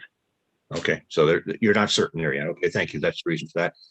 The other thing you mentioned quickly, you're proposing to build above market standards with the 9-foot ceiling, stainless steel appliances, full laundry in each suite, air conditioning, and so forth. Sounds very nice, and probably will be supported from a demand in the community. But you're also asking later in the agenda, I don't know if you'll be there for that, but later in the agenda, you're asking our local property taxpayers to contribute, more than $60,000 in funding towards the 8 units that are going to be classified as affordable housing. And so I wonder about your perspective and what sort of explanation you'll give to the taxpayers who would be asked to contribute that funding when most of them don't have housing that falls into that above market standard, that combination of facilities. So many rental units. There's literally a laundromat up the street there that most people from the area use because that's what they have. They don't have the in-suite, and great if people can have it at home, but as I said, many taxpayers will struggle with the concept of, gee, why did I help foot the bill for that when it's it's more than I've got in my own home. So how do we rationalize that? Yeah, thank you for the question. What I would say is that again, you as Dysart as a municipality and Halliburton as a county have published and agreed to potentially consider affordable housing projects like this one. So this will have ceiling rents. So yes, above average amenities, what I would say, but more importantly, they would fall under the ceiling rents that you folks have approved through Kawartha Lakes. And so we're not actually, we're giving people who need housing that opportunity, and we'll see how many applicants we get to live in that. But with respect to the, and by the way, and if you choose not to approve the affordable housing, that's totally fine. That's your prerogative, in which case we will still likely proceed, but just have market rates for that housing. And of course, then the public isn't contributing anything. But the other perspective I would add is that, as most of you know, those two lots have been vacant for many, many years, at least in my mind. I mean, I'm here a lot, over 15 years they've been vacant. There was a proposal at one point for a commercial venture, but that never came to fruition. The single-story house there contributes a very modest level of property tax to the municipality. So my point is, if nothing else is done, you're getting extremely little income. The public is getting extremely little income in property tax currently from those anyway. So in my mind, they're better off and they're no worse off. Yeah. Thank Thank you, you. Richard. Just a follow-up question. The dollars, the $61,700 that's being requested of the Dysart and county property taxpayers. At least some of the dollars that are listed there appear to be the full amount, like the $3,000 for the zoning application. Even though only 8 out of the potential 21 units are going to be affordable housing. Wouldn't it make more sense to kind of apportion those if it's 8 out of 21, then take that factor multiplied by the $3,000 zoning fee, and that is a Yeah. So I'm not sure if that's still Councillor Smith, but there's a factual error in what you just mentioned. It's actually 2/3 of the units would be deemed affordable, not 8. And so in fact, it would be 14 out of 21 would be deemed affordable housing and come under that ceiling. And it's probably, if I could say, we were originally thinking of 100% of the units would be affordable housing. And it was actually through some dialogue with some of the leaders in the community that some folks told us that, there's not just a need for affordable housing, but also for market-based housing for people. And the example was given to me, and this is just anecdotal, but I'll trust the source, is that there were a couple of nurses who recently left our local hospital because they couldn't find accommodation that was suitable to their needs. And so it was based on feedback from 2 or 3 folks, leaders in the community, that we thought, maybe the right balance here is to make 2/3 of the project affordable, but 1/3 more market-based. And that's how we came up with that. So Councillor Smith, just to correct, and I had that corrected this morning for clarification as well, it's 8 being requested out of the 12 being constructed. And then phase 2, the third building, would be a whole new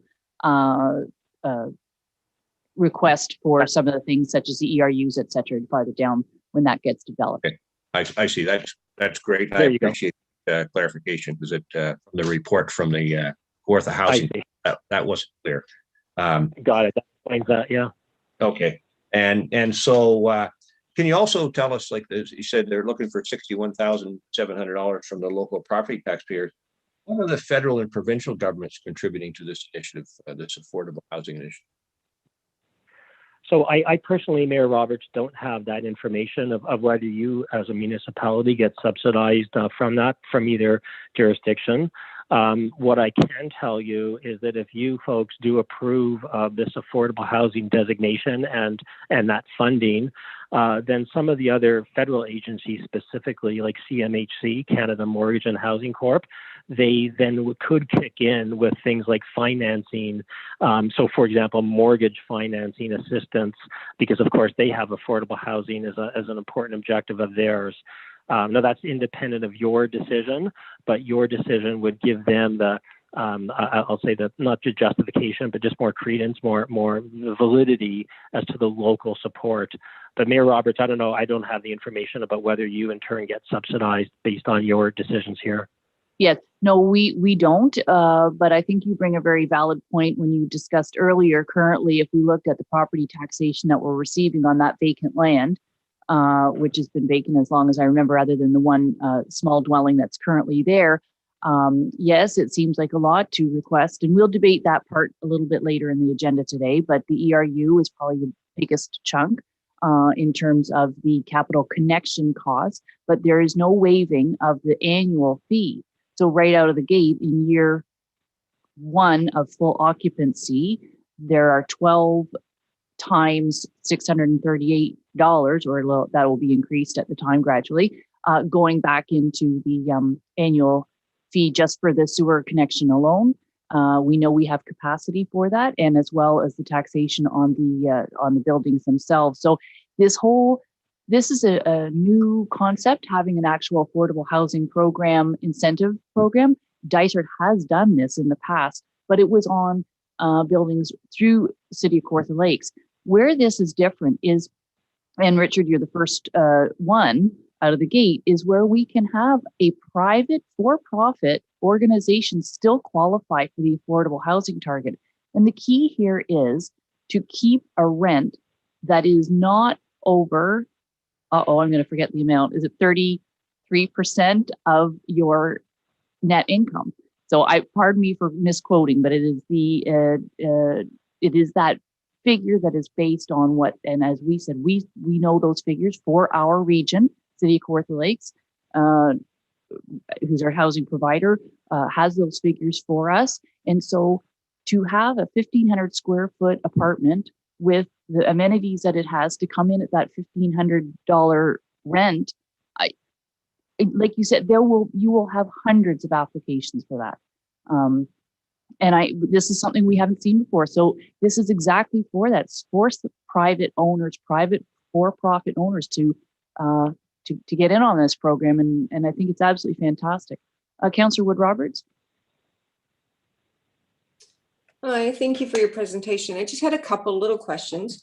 So all these units are going to be actually physically managed by Hot Pond Enterprises? Yeah, we're likely going to have a local property manager Right. Sorry, go ahead. Yeah, so basically the answer is yes, it's your development. My next question sounds sort of strange, but is the Kawartha Regional Housing Authority going to be able to dictate to you what residents or who gets those apartments? Like, how's that agreement sort of work?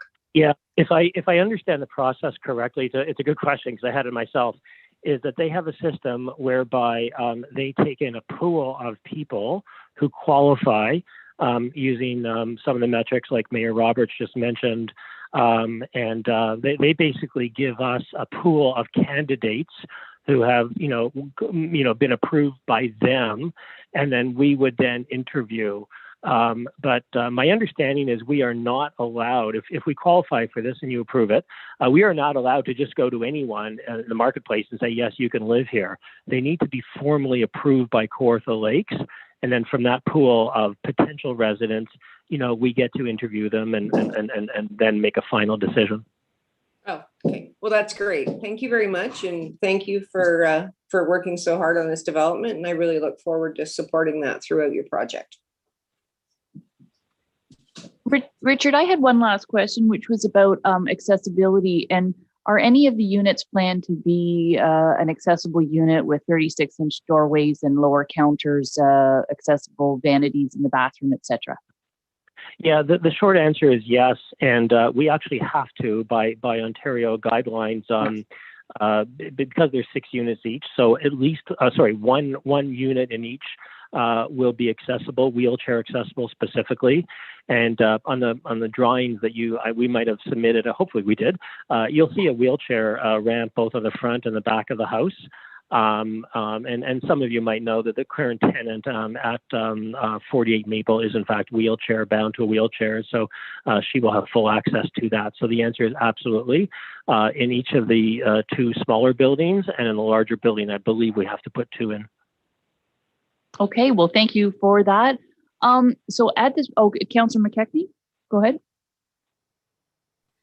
Yeah, Richard, thank you. This would be great for our community. I'm just wondering, like the tax dollars that we're getting right now, I don't know if there's anybody on council here or any of the staff are listening. Like, I don't know what the taxes that one little house would be generating. Maybe you know, Richard. But I think we got to get our head around how much is this going to generate over the next 3 years, 5 years, 10 years when your project is fully built. This is the picture we have to look at. It's great for our community. It's really needed. So there's a lot of tax dollars there that we're not collecting right now, but I think potentially there's a huge increase, which is great. Thank Yeah, you. I would agree. I don't have those numbers in front of me, but I would agree. And if I could point out, I believe there's also indirect benefits to the local businesses because you essentially have, 21 families now having direct access within a few minutes walking to the main street that otherwise they might not have had. Yes, and actually even for privacy information, we wouldn't be able to know that. We can just simply, calculate.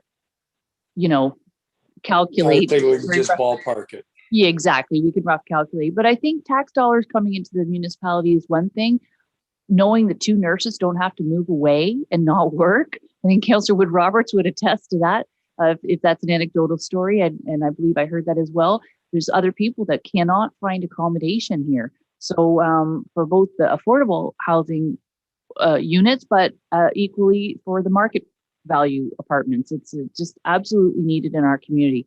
So right now at this stage, we're just, the resolution is simply to receive your report, and we will be debating the incentive program later and also in the planning agenda, the merging bylaw. So if there's no further questions for Richard, I'm sure we will be meeting again. Hopefully we can meet in person.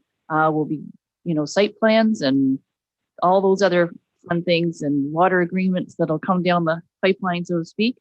So we haven't heard the last of you, Richard, I'm sure. I will seek to find a Thanks mover, again. which is a good thing, a mover and a seconder. Councillor Clark and Councillor Wood Roberts. Be it resolved that Council acknowledges receipt of the presentation from Richard Carson, President of Hot Pond Enterprises Corporation, regarding the proposed apartment complex development, Maple Avenue Suites. All in favor? Okay, and that fully carries. Thank you. So thank you again, Richard. And at this point, I'm going to call for a 15-minute recess, and we will reconvene at 11 o'clock.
Okay, so we're back in session. Our recess is over, and the first thing we're going to go back to is the planning and land information. So we'll bring in our Director of Planning and our Senior Planner. And just need to see Councillor Clark when you're available to put your screen back on. Thank you. Okay, so the first one is the from the file we just heard this morning. So I believe, is that you, Chris, or? That's correct. And as heard this morning, it's staff's opinion that the application is consistent with the provincial policy statement, conforms with the official plan, is appropriate, and represents good planning, and therefore staff recommend that council approve the application. Okay, and there wasn't really any too detailed questions this morning. Are there any further questions? If not, we'll look for a mover and a seconder. So that's moved by Councillor Smith and seconded by Councillor Mckay. Be resolved that bylaw 2021-58, being a bylaw to amend bylaw 2005-120 for the lands of Chianconi, known as part of Lot 28, Concession 13 in the geographic township of Guildford, which would change the zone on the subject land from waterfront residential type 4L zone to open space zone waterfront residential type 3L, and open space zone on the subject property as identified by file ZA 2021-001. You read a first, second, third time, pass sign, in the corporate seal attached thereto. All in favor? Okay, that's carried.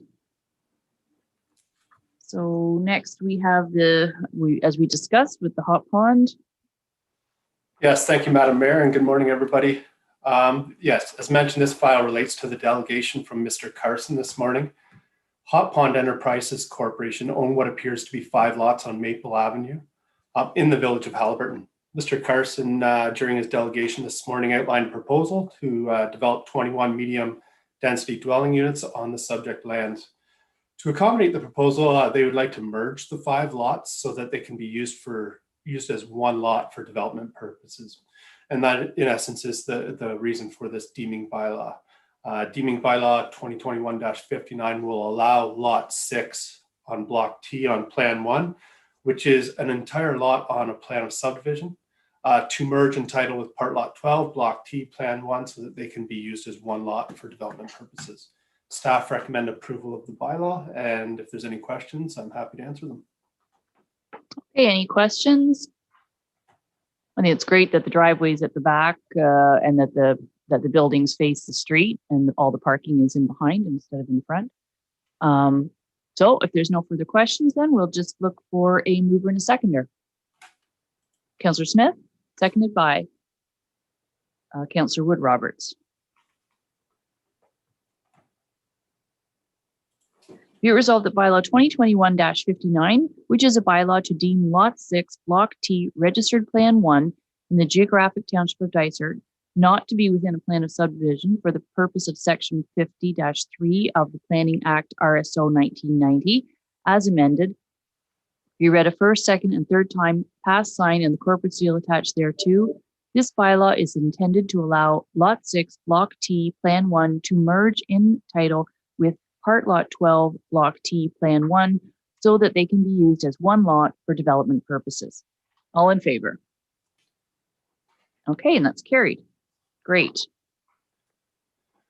Thank you. The next item is a shore road allowance application. Bylaw 2021-60 is a bylaw to stop up, close, and convey a portion of the shore road allowance in front of the lands of Doucette and Turpin on Coagama Lake.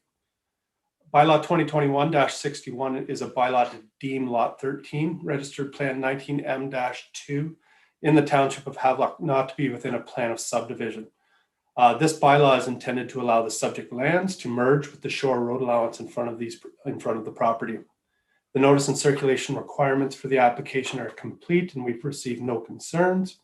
Staff recommend approval of both the road closing bylaw as well as the deeming bylaw. Okay, any questions on this file? Questions, comments? No, pretty straightforward. Okay, I'll need a mover seconder. Councillor Clark and Councillor Wood Roberts.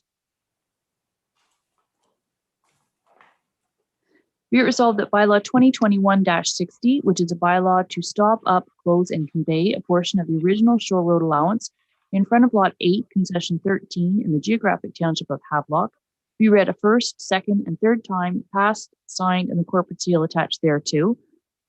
And be it resolved that bylaw 2021-61, which is a bylaw to deem Lot 13, Registered Plan 19M2 in the township of Havelock, not to be within a plan of subdivision for the purpose of Section 50 of the Planning Act RSO 1990.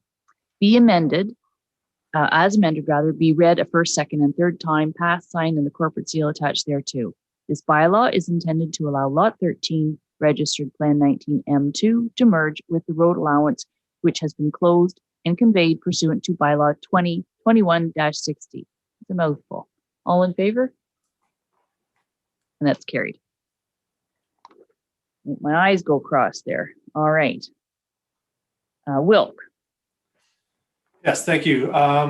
This is a draft bylaw and is for information purposes only, and therefore should be deferred until staff receive confirmation that the deck attached to the seasonal dwelling has been removed or brought into compliance with the zoning bylaw. So at the council meeting in January, council agreed to convey the subject road allowance subject to or on condition that the deck attached to that dwelling be removed or brought into compliance. The deck has not yet been removed. Staff are currently working with the applicant on this matter. And the reason we had to bring this draft bylaw forward is because circulation was completed.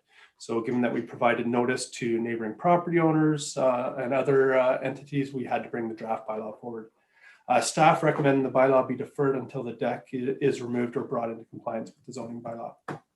Is there any questions? I only have a question for Mallory, so I need a mover and a seconder. Read the bylaw for deferral, or No, we've pulled, there's no recommendation. It's just, we're just going to review it now, but it will be deferred. so I do not need a mover seconder. No. Thanks very much. Okay. All right. So thank you for that staff report. So we'll just move on then. Just draw a line through it.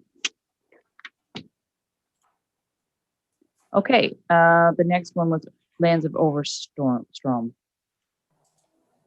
Thank you. This is file D00-SV-2021-007 for the Lands of Overstrom. This is for consent. Although there is no circulation requirements for pre-consultation, the proposed consent was circulated to the appropriate internal municipal departments for comment, and to date, no comments were received. A brief outline of the proposed is the applicant is proposing to sever a portion of the retained lands, municipally known as 1936 Blueberry Trail, in order for a lot addition to the benefiting lands, municipally known as 1940 Blueberry Trail. Due to the nature of the area, the subject lands are within an area of steep slopes. The applicant has utilized a pathway to access their waterfront.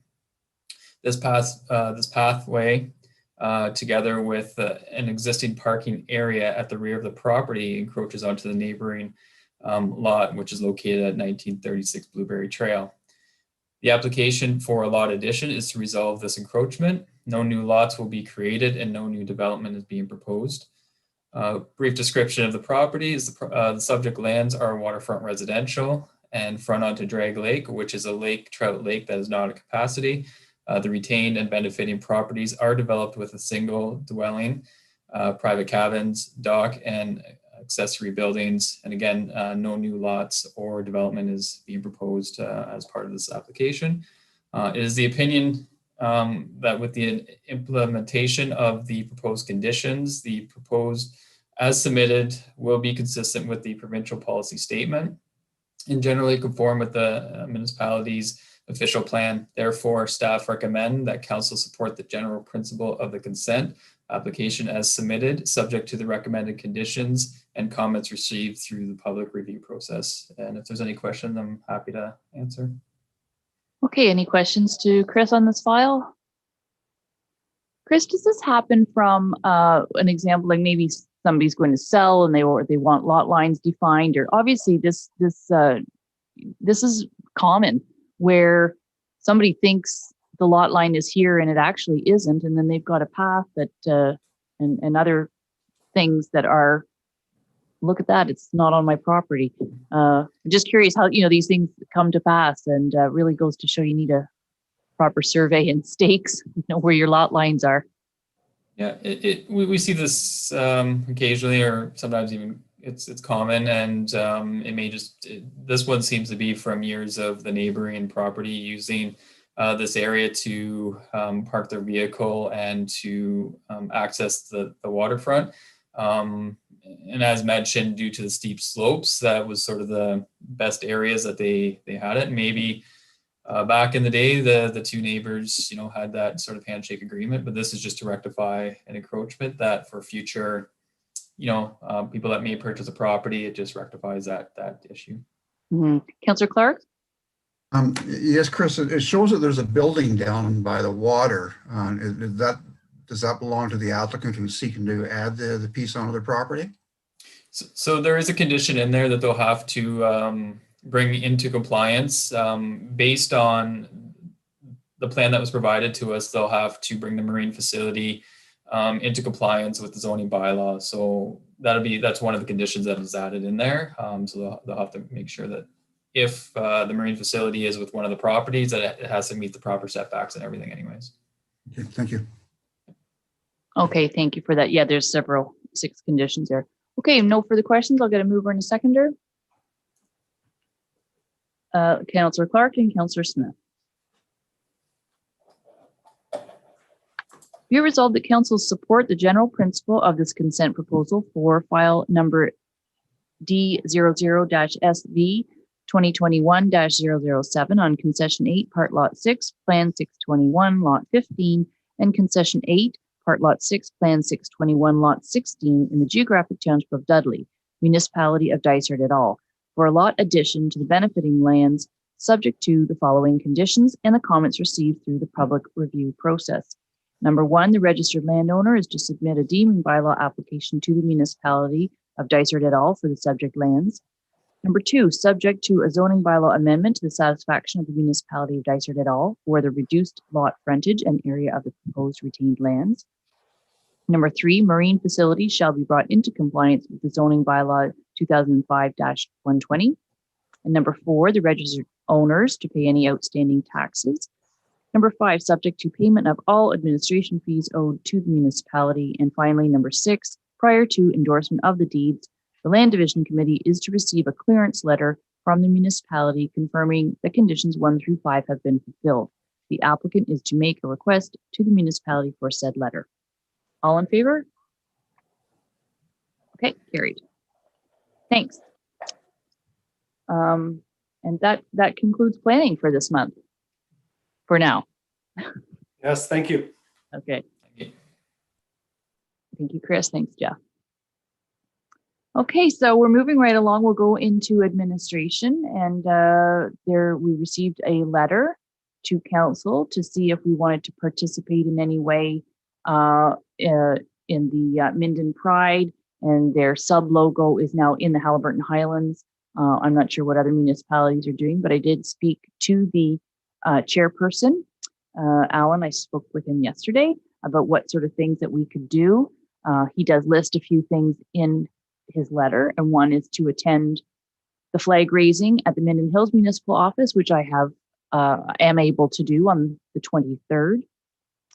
We also talked about some other things that Dysart could do. They do have flags, quite a large amount. They have like full-size flags, but they also have, and I'm not sure the measurement of them, but sort of a handheld flag type that you maybe put in a planter. I wondered if Councillor Wood Roberts, if maybe while the BIA doesn't meet, they do rely heavily on email and whatnot, if there was anything that our local BIA wanted to do to participate that week, decorate their windows or acquire some flags. So I was going to give you, well, you've got his contact phone number in the letter, and maybe pass that on to the administrator of the BIA. Is there anything else that basically we're just acknowledging receipt of the letter? But yeah, Councillor Wood Roberts? Could we put one of their full-size flags up at the arena for that week? I would be in support of that. We do have 3 flag poles and one is sitting empty, but I do not know if we have the pulley mechanism. Do we have the actual Tamara, would you know of that if we have the actual? Not offhand, but I can find out quickly. So if we're able to do that, would we be in support of raising a flag for that week on the third flagpole that is currently sitting empty? I see support for that. Anybody opposed? So it looks like we could have support for that. We did talk about in the future of doing something next year in the way of sort of more like festival event-ish stuff. So 2 years ago, they had burlesque ball that was at Pine Stone, which I attended. It was an awful lot of fun. So maybe next year, and they're planning when we can do some things outside to do, like they'd have one event, try to do an event in each of the local townships as well. So, okay, so if you want to reach out to Angelica and maybe share this letter with her and see if the BIA wants to participate in any way, and we'll look into flag raising. And I'm going to attend the Minden flag raising on the 23rd. All right, so I need a mover seconder to receive the correspondence. Councillor Wood Robertson, Councillor Clark. Be it resolved that Council acknowledges receipt of the correspondence from the Minden Pride Committee inviting the municipality of Dysart et al. To participate in Minden Pride 2021. All in favor? Great, carries, thank you. Okay, secondly is a draft, the digital electronic policy. And we're actually seeing this at the county tomorrow as well. So Mallory, do you want to speak to that? Yeah, of course. So the local municipalities have been working with IT to develop a digital electronic signature policy. So we've been looking at different sorts of technology to enable this. This has been allowed since 2000 in local municipalities, and there's certain things such as leases and agreements and so on that we could really benefit from just sending it quickly and getting it back instead of using snail mail. In addition, depending on what software we go with, we're looking at ways to integrate it with our website. So if someone's doing an online form, they can use this technology to sign legally on the form. So this is just to implement a policy so staff understand how to use this within legislation and how digital electronic signatures work. And Minden Hills was really kind in that they developed a policy. They had their legal counsel look it over, and they're sharing it with other local municipalities. So that's the great thing. So this policy has been reviewed, and this is just to enact it. So any questions, I'm happy to answer. Thanks, Mallory. And it's great to have that collaboration with the local municipality. Any questions to Mallory? Okay, if not, then I will ask for a mover and a seconder to adopt the policy. And I see Councillor Mckay and Councillor Smith. And could we also make a point of thanking the municipality of Minden Hills? It is terrific to see this sharing. And this is, I thought, an excellent, very well written policy. So it's congratulations to everyone involved, but particularly thanks to Minden Hills for sharing what they created and developed. Great. Okay, thanks, Councillor Smith. So I did have moved by Councillor Mckay and seconded by Councillor Smith. Be it resolved that Council acknowledges receipt of the draft digital electronic signature policy and further adopts policy number 65, digital electronic signature policy as written. All in favor? Okay, carries. Thank you. And next we have the discussion over the affordable housing target program, specifically to the Hot Pond Enterprises. And Tamara, I'm going to sort of turn that over to you, and maybe you can explain a little bit about this steering committee, how they come up with the figures, etc., as best as you can. Okay. Yep. So basically you heard the presentation this morning from the applicants. So what they do is they submit their, they make an application to the Affordable Housing Target Program through the City of Kawartha Lake Steering Committee. And once that's done, once they accepted, a technical team consisting of staff at both the city, county, and Dysart review it and provide input into the requests. The things that are presented for waiving fees are things that are included within the City of Kawartha Lakes and County of Halliburton policy for affordable housing incentives.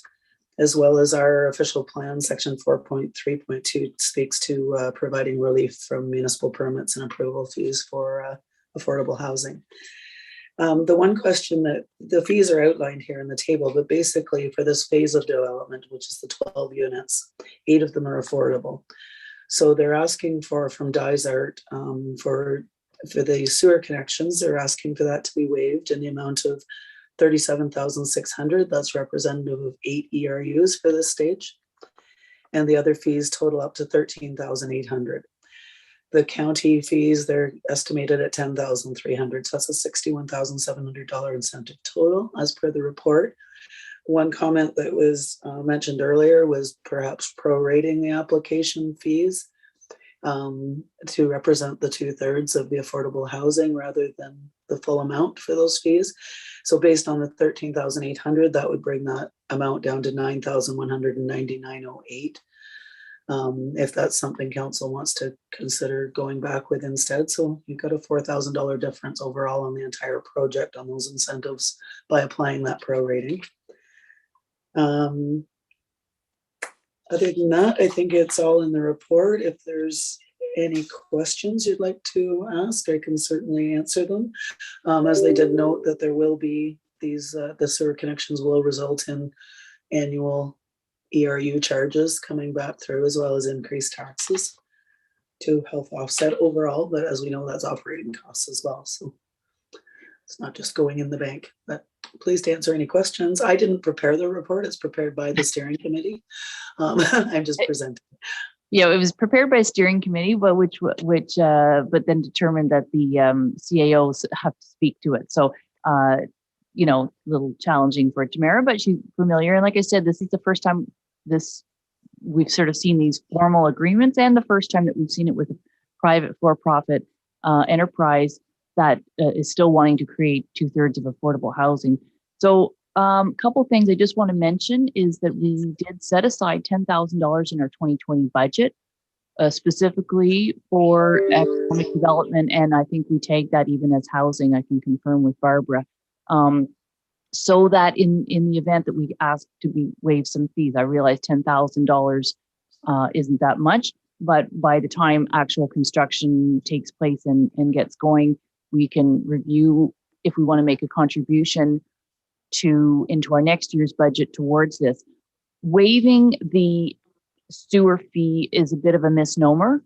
I would suggest we're not waiving it, we are funding it through ourselves. And similar to the other fees, there's costs involved with those things because they're staff costs. So they say waiving, which means they don't get the bill, but we cannot not put those dollars back into the capital connection for the sewer. So maybe Barbara will just stick on the sewer fee, and if you want to, if I've explained that properly, how and the City of Kawartha Lakes is doing the same thing, although they've been doing this for a much longer time, and they've been building up reserves to draw down from. So you don't just waive it and then pretend like the money never happened. You have to put it back in. Barbie, did you want to speak to the capital connection fee? Yes, so the sewer capital connection fee is a one-time fee based on the number of ERUs. It's $4,700 per ERU. So in this case here, it is 8 units that we're looking to assist the project with. So something for council to consider with the money that's being put aside for economic development, specifically for housing. That money can contribute to some of this capital connection relief. And you'll continue to receive the annual ERU, the user fee for the annual operations of the sewage treatment plant. And again, that is currently $638 per ERU. So that would be multiplied by the equivalency of the number of units that the project represents. And that would bring in revenue on an annual basis. Okay, so was that fairly clear for councillors to understand? The other thing is, so when in the in your table, Tamara, the 4 fees at the bottom that say County of Halliburton, that is not for Dysart to waive. That's county. That's tomorrow at the county. That'll be Exactly. discussed. So we aren't looking at waiving, or we use the word waiving, deferring, subsidizing, whatever word you want to do. It's not 61,700. It's less those 4, which I just had the amount on my calculator and now I hit delete, but anyway, if anyone has that figure. Exactly. So let's open it up to the floor, see what councillors want to discuss, support. Is there support for these? Like I say, currently we have $10,000 in our reserve that we set up just this year, but we also have funds in our development reserve that I would suggest that they be drawn down from to support this. But anyway, I want to hear from other councillors. Councillor Smith. Yeah, thanks. I'll kick it off. I know probably the easiest thing to say here is, yeah, it's affordable housing. We ought to do it, and we're going to get tax revenue in the future from it, and so forth. But I think the reality to me is that, as Richard Carson said, he's going to go ahead with this development, whether there's affordable housing in it or not.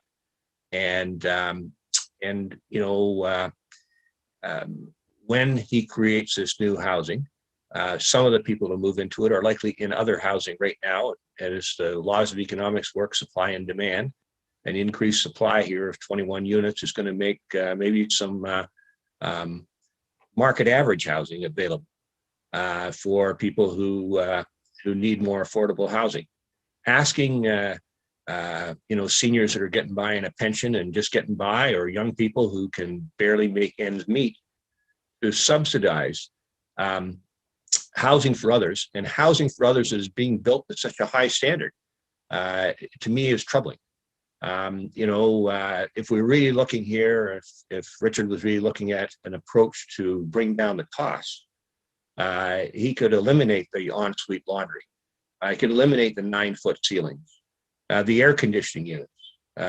You know, appliances these days, probably whether it's stainless steel or black or white or whatever colors they happen to come in, it's not a big difference. But some of those other things are a pretty big price tag per unit, per housing unit. And so to ask taxpayers that can't afford, you know, that kind of standard of living to subsidize that for others, I find to be problematic.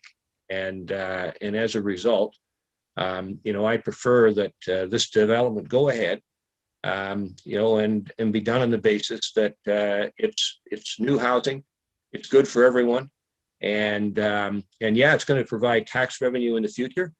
But every development provides tax revenue in the future. I mean, somebody buys a lot on a lake for $400,000, knocks down an old cottage and builds a new $1 million place. They don't get a tax subsidy to do that. They don't need a tax subsidy to do that.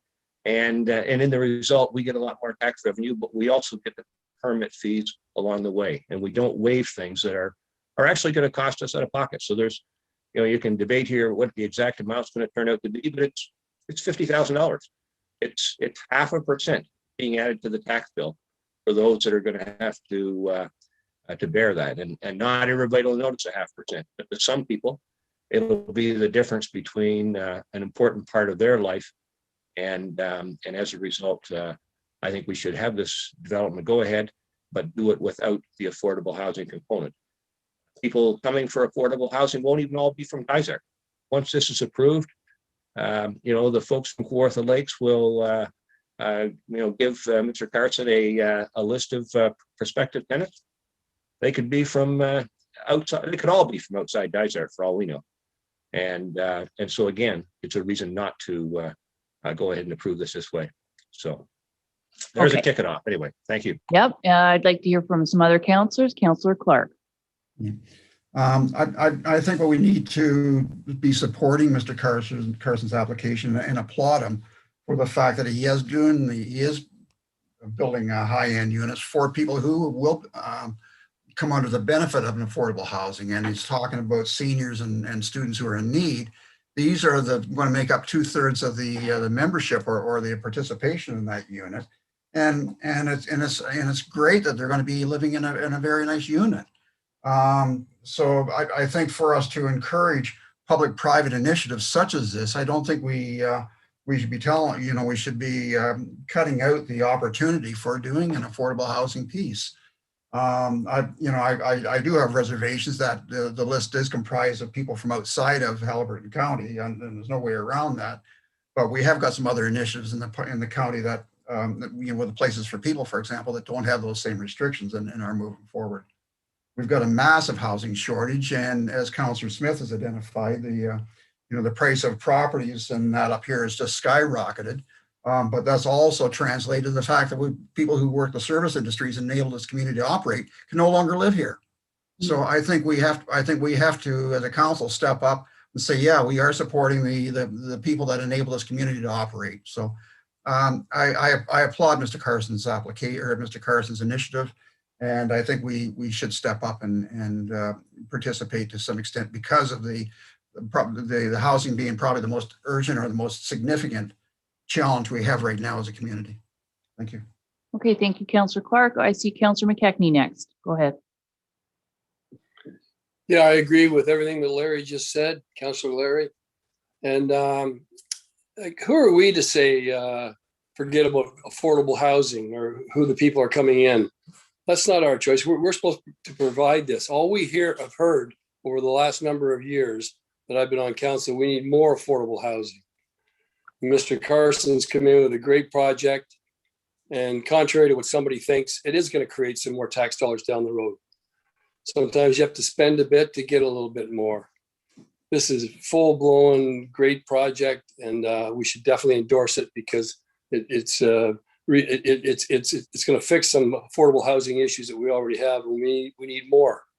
So thank you, Larry. Okay, is there any other Councillor Wood Roberts, Councillor Donaldson, did you want to speak to this?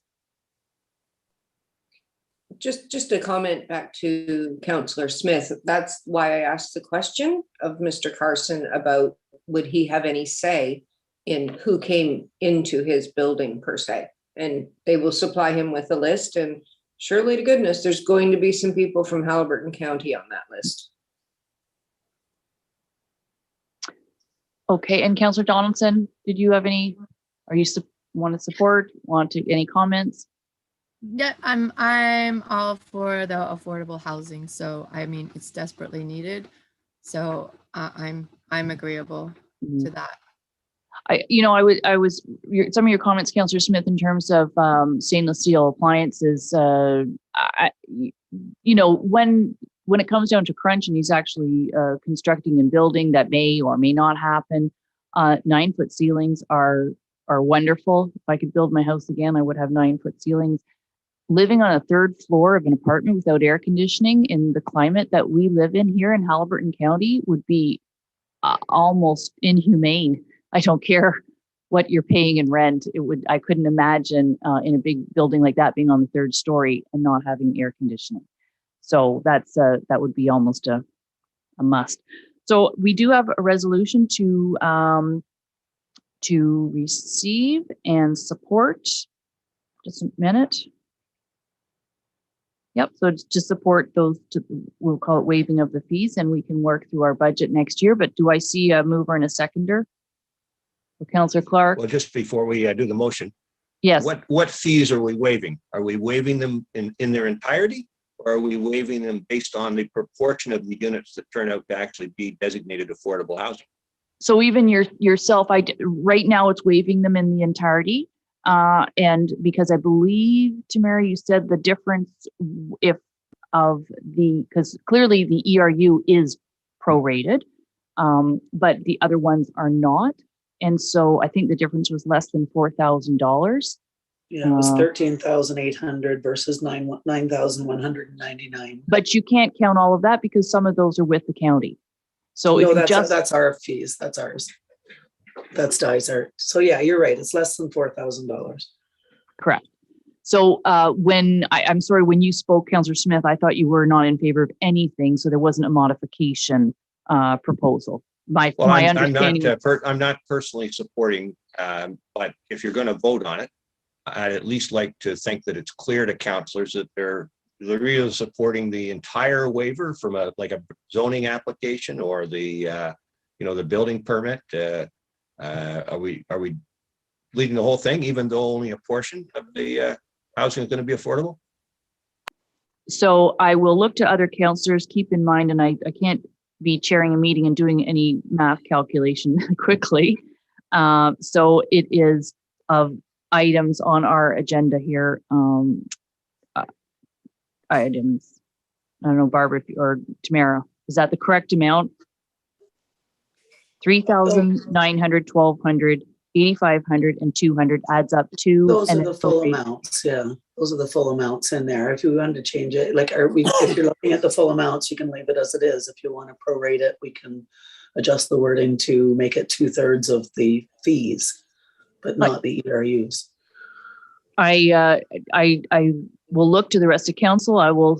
Oh, Mallory, did you want to speak? I'm just going to say I'm in support of waiving the full amounts, even though it's not prorated. And I'll tell you that my rationale behind that is this is a $6+ million project that is going to benefit the municipality of Dysart, the county of Halliburton, and to nickel and dime over $4,000 does not seem worth discussing. But anyway, there's somebody, Councillor Clark. Yeah, I think it's important that we support Mr. Carson on this and not nickel and dime on a couple of units that are not going to come under the rental piece. We want to encourage public-private enterprises and for us to kind of pull the rug from under them on the couple of little units. That's nickel and diming. That's chintzy. Let's not scare away our people who wanted to invest and develop in this community. Thank you. Councillor McKechnie. Yeah, I think we should waive everything there because they're not lined up at the door. This gentleman has a great history in Halliburton. He's already been involved in other projects, and he's going to fulfill a need that we really need here, and I applaud him. Thank you. Okay, so there appears to be support. So Mallory, did you want to weigh in before I ask for a mover and a seconder on the resolution as presented? No, you can go ahead. Okay, so I'm going to. Okay, great, good. So I will look for a mover and a seconder. So Councillor Clark and Councillor McKechnie.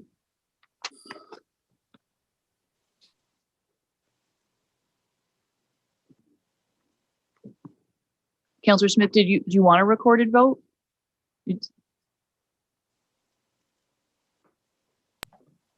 Well, I wasn't going to ask for one, but if you want to have, let's have a recorded vote, sure. I'm just asking you in advance if you wanted to do that. Yeah, sure. Thank you. Okay. So I do have moved by Councillor Clark and seconded by Councillor McKechnie. Be it resolved that the report from the County of Halliburton Affordable Housing Target Program Steering Committee 2021 Affordable Housing Target Program recommended projects be received, and that subject to the necessary bylaws and agreements being forwarded to Council for approval and the successful completion of such planning and development process as may be required, the recommended applications received through the intake COH 2021-001 of the Affordable Housing Target Program, providing a total of 8 affordable housing units in the municipality of Dysart et al. Be supported as described in Table 1. This is a little hard to read. It's a table, but it's under Richard Carson of Hot Pond Enterprises Corporation, and that the following municipal incentives falling within Dysart et al. Responsibility be approved. Do I need to read them all, Mallory? I should read. I'll keep going. I think Okay. so. Yes, Yeah, thank you. sorry. I will. No, it's all right. Number 1, Hot Pot. I won't repeat Hot Pot Enterprises Corporation. Number 1, zoning application fee, which is includes advertising, etc., of $3,000. Number 2, minor variance application fee, advertising fee of $900. Number 3, site plan application fees of $1,200.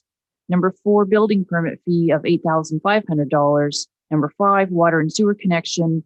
It says water and sewer. I would say sewer. We don't have water connection, so I'm going to cross that out. Sewer connection fee, not free, it's a fee, $37,600. And number 6, demolition permit fee of $200. All those be waived. So we'll do the recorded vote. Okay. Counselor Clark, Support. Counselor Donaldson, Support. Counselor McKechnie, I support.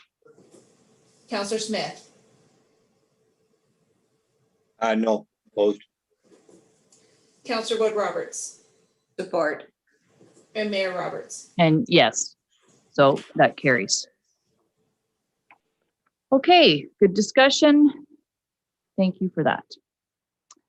Though next we will move on to our minutes and recommendations from our standing committees. And the first one is the Glebe Park and Museum Committee that was held on June 10th. I don't know, Councilor Wood Roberts, is there anything in there you want to share? I can hardly remember it, to be honest. I know. I don't think there's anything outstanding in there. The work plan was reviewed. They did repair the lookout on the dock. The Parks Department did repair that. There was a little bit of land giving way underneath the structure, so that has actually been repaired. Halliburton County Snowmobile Association is going to be having its 50th anniversary, and they have a 25% increase in members. It's a lot of people here in the winter that hasn't been previously. They're all the Nordic Ski Club is always working on the trail system, and it's well used. And the Sculpture Force has a new brochure and is having tours again this summer. And I think that is about the extent of our meeting. Okay, thank you. I was walking past the museum yesterday and oh my gosh, it's not the steam engine, it's the other thing, the big wheel was being lifted. Pardon me? The flywheel? Yes, it was going to be lifted there. I saw Tim Haggerty and Dennis Casey and someone from Pat Casey's company with the equipment. And so that should be all done, which is very exciting to see that getting going. And as well, we continue our talks with the Nordic Ski Association, and we met yesterday, not with them, but internally, to talk about costs for a new garage, and I'll be contacting them, and we'll have subsequent meetings to work with them to build a new garage. So I have a resolution to acknowledge the draft minutes from that meeting, if I could. Councillor Donaldson, and seconded by Councillor Clark. Be it resolved that Council acknowledges receipt of the draft minutes from the June 10th, 2021 Glebe Park and Museum Committee as information. All in favor? Okay, carries. And then follow up from that is the land use agreement between the Mountain Bike Club. Anybody want to comment on that? Councillor Smith, go ahead. I was curious in the agreement, it notes that there's just $2 million worth of insurance required. And I thought we'd kind of move to a standard of $5 million worth of insurance municipality from the kinds of issues that can arise. Any staff member want to speak to that?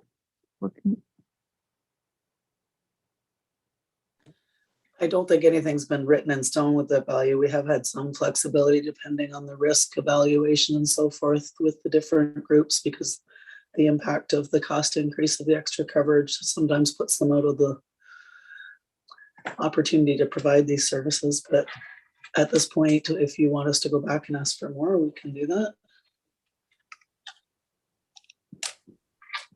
I think Councillor Obviously, Smith obviously it's up to council, but I know, quite a number of groups have been asked to secure $5 million worth of insurance coverage, even for single event designation. I'll use fireworks as an example. And here's a mountain biking, not a risk-free activity that's an ongoing usage. And we left the fee or the insurance amount the same as it was going back to the initial agreement in the early 2000s.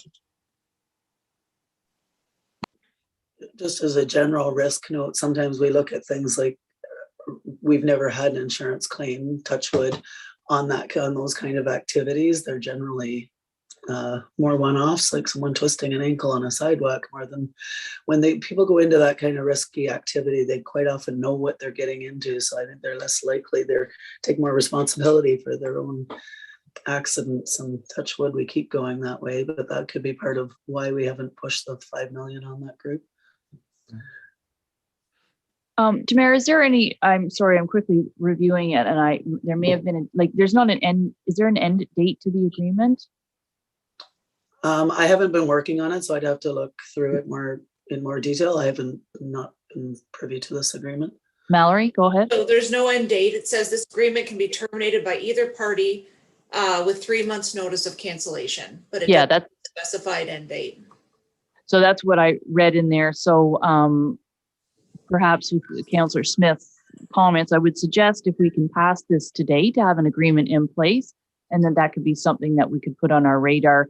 We could ask them and see what the additional liability insurance would cost to their club, and also just assess the situation, but at least have an agreement in place for now. It doesn't mean that we couldn't open it up to, because we have that authority that we can do that. Does that sound like a... Yeah, we've had an agreement in place for several years. This is simply an amendment to update, the old agreement. And we've updated a number of clauses, but we left $2 million for insurance unchanged. And we're going to have an approach that, I'll call it a standard, around $5 million. The fact that we appear not to even had the discussion with this user about, hey, $5 million is our standard. Even had them come back and say, well, the difference in premium is, X versus Y, and there's no way mountain bikers can afford Y. I don't know. Mallory, is it possible to defer this for today and bring it back for the council meeting and contact the mountain bike clubs? It wouldn't come back till the August council meeting. Yeah, it's if the rest of council supports deferring it, then we can defer it. All right, so I'm just going to look to the rest of council to see if we, if that question can be thrown back at the club to see if what $5 million. All right, so we will defer this for today, not vote on that. And staff have been given direction to contact, so that's that. That actually concludes our open session. So what I was thinking is we could move to go into closed. We've done this before. Once we're in closed, we will take a early lunch break, but for a reasonable amount of time. And then there are some things in closed. We have some delegation times, but we can sort of work around that schedule. There are some things in closed that we can discuss ahead of those delegation times. So does that sound reasonable to council? If we move to go into closed, take a 40-minute lunch break, reconvene even at 12:30, that gives staff some time to catch up on some emails. We'll reconvene at 12:30, cover some things in our agenda, and then our first delegations at 1. All right, sounds like a good plan. So I will ask for a mover and a seconder to go into close, please. Councillor Donaldson and Councillor Wood Roberts.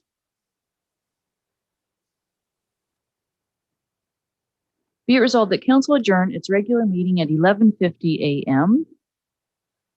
to discuss matters pursuant to section 239-2 of the Municipal Act 2001 as amended pertaining to personal matters about identifiable individual, including municipal or local board employees, a proposed disposition of land in the township of Dysart, Dudley, Harcourt, Wagon Wheel Subdivision, Mink Road, and Elephant Lake Road. Advice that is subject to solicitor-client privilege, including communications necessary for that purpose, which is a potential property sale on Elephant Lake Road.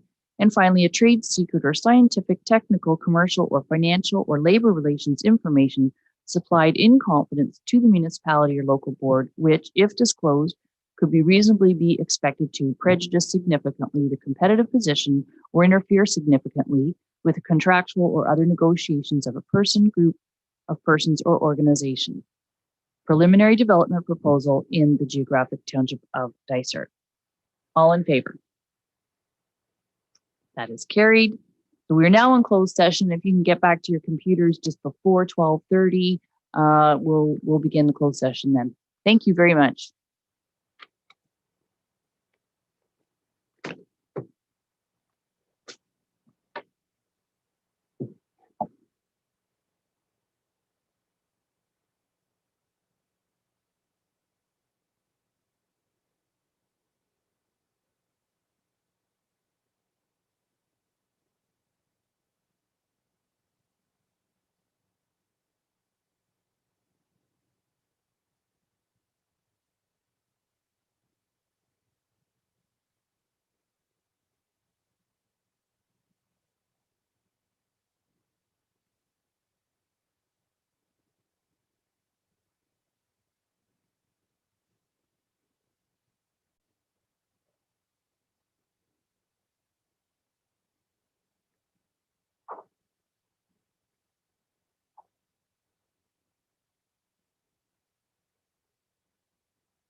Okay, so we're back now in open session, and there are a couple things left to do. This is a revisit of an item that came up on the agenda earlier today, which was regarding the Mountain Bike Club and renewing the agreement. And they actually are already have $5 million in liability insurance. So we can add that to the next agreement, so we don't have to wait for that month. So if that's okay, I'll go back to that resolution and ask for a mover and a seconder for that. Just wanted to confirm that, please, Mayor Roberts. So the Schedule A of the draft bylaw that was part of our package under Section 2 refers to no less than $2 million. So somebody's going to change that to no less than $5 million. Is that correct? Mallory's nodding yes.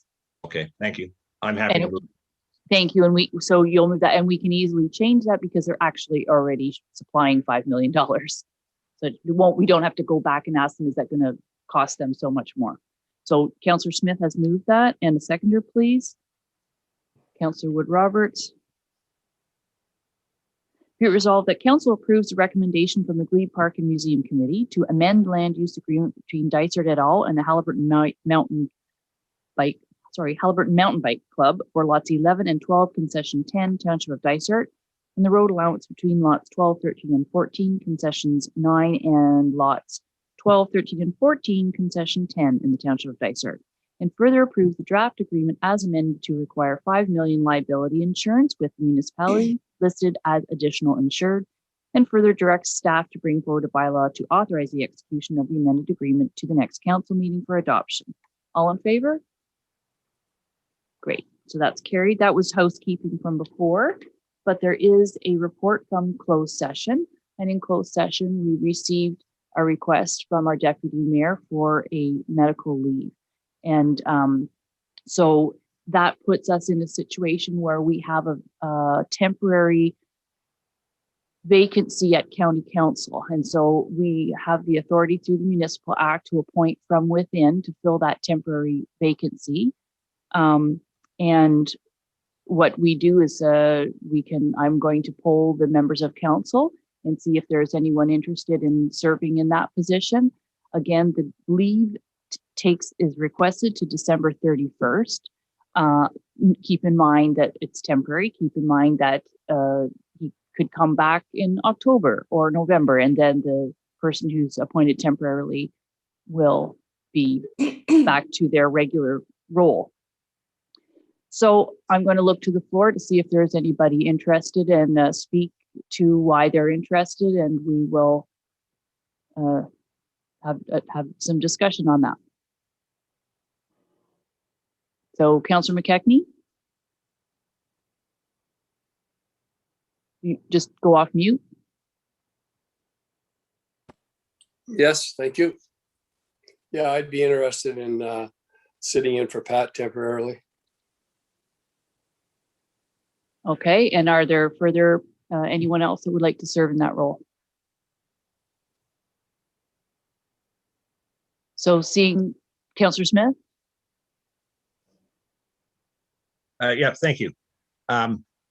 Well, I also then will express an interest. I think it's important to give council choice in making this decision. Our representation at county council is particularly important, and I look at this year. We don't know when Deputy Mayor Kennedy will be back. We certainly wish all well and hope it's soon. But county council has a plan right now of the shoreline preservation bylaw, and that's a critically important topic for our community, for all of the county, and as a very active participant, lake associations, and throughout the community in terms of various environmental groups. I think I have a perspective there, but an open mind in terms of what the right conclusion is. And so I'd like to be part of that. As this council knows, I'm certainly a keen worker, someone who takes the time to review all of the reports that are brought forward and presented to us. And whether we agree or disagree, I show up to meetings well prepared, well informed, and ready to engage in an active dialogue. Okay, so we are there any other members of council, Councillor Clark, Councillor Wood Roberts, Councillor Donaldson, who want to express an interest to serve in this position? So we have the two councillors, and this is an unusual circumstance. I will have, because there's no real precedent for this that I'm aware of, but we really, I guess, we'll just have to go to a vote. Councillor Mckay, was there anything else further that you wanted to add? Yeah, I didn't realize that you wanted me to give me my 2 cents worth and why I would like to sit for Pat. I've been on council 3 terms. I think I have a very good rapport with all the department heads, and I also really show a lot of care for the whole community.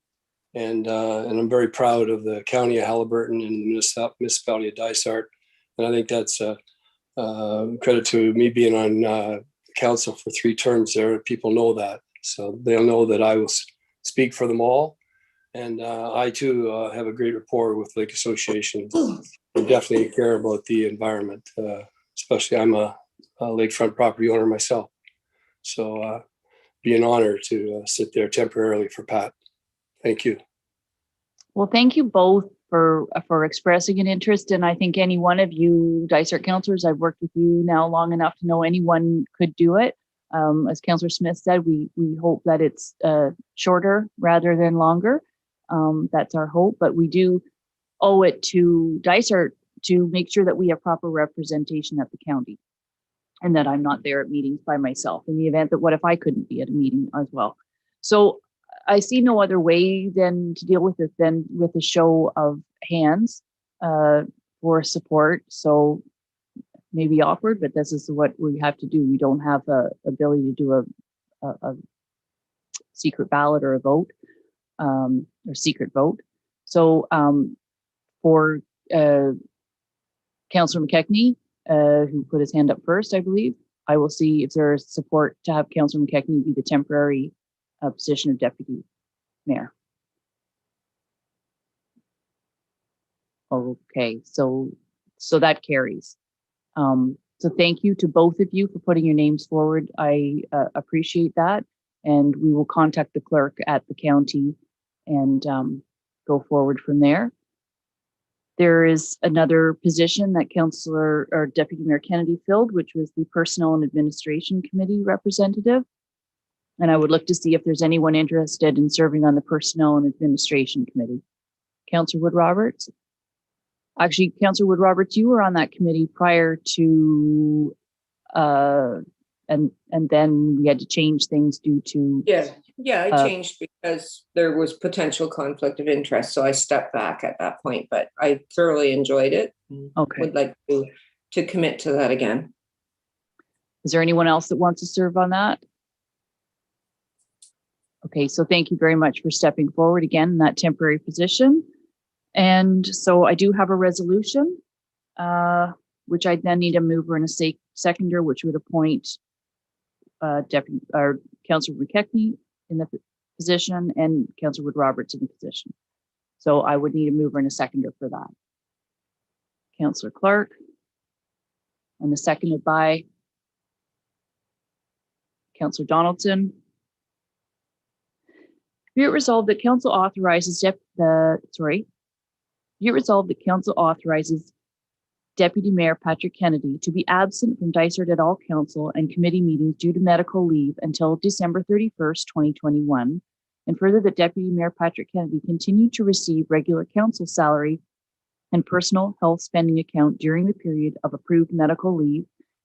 And further that Councillor Nancy Wood Roberts be appointed as an alternate member on the Personnel and Administration Committee of Dysart et al. And further that Councillor Walton Keckney be appointed as alternate Deputy Mayor of Dysart et al. And an alternate member to the County Council of Halliburton. All in favor? Okay, thank you. Thank you very much. And that carries. And last, are there any notice of motion today? Go ahead, Councillor Smith.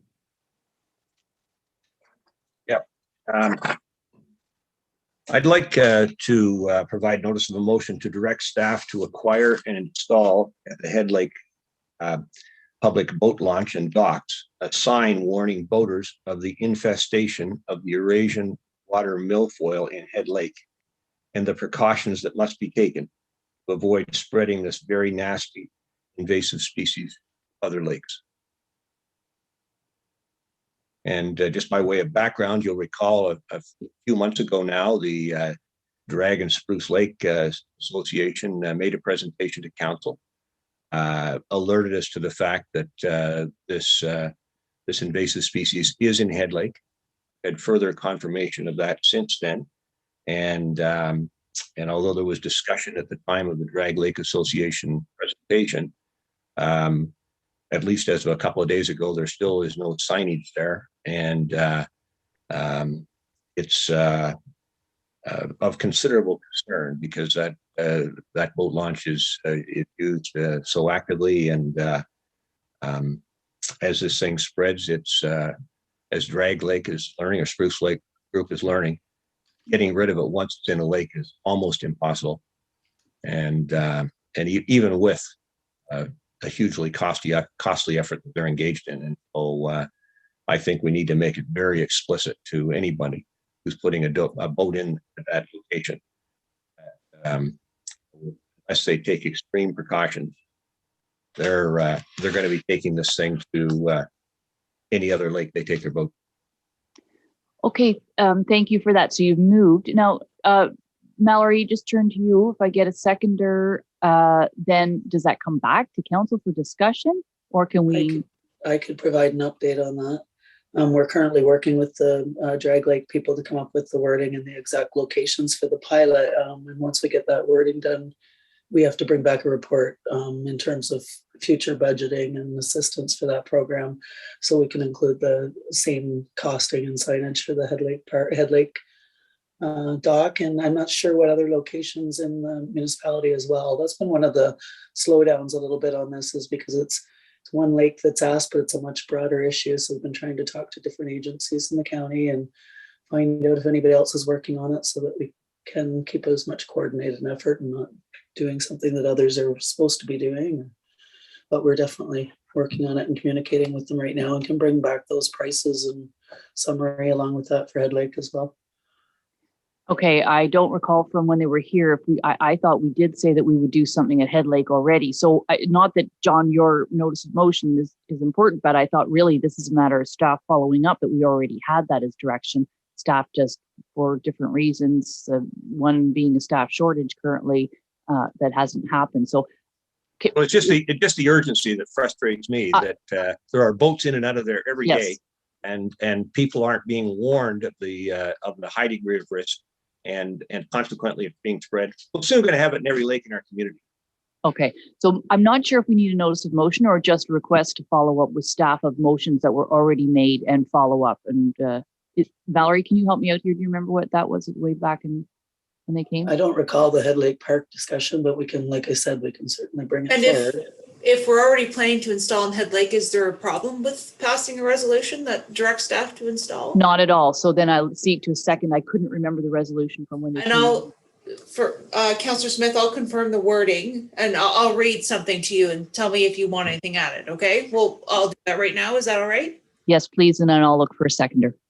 Okay, be it resolved that council directs staff to acquire and install a sign at the Head Lake boat launch warning the public of the presence of the invasive species Eurasian water milfoil. Is there anything else you want in that?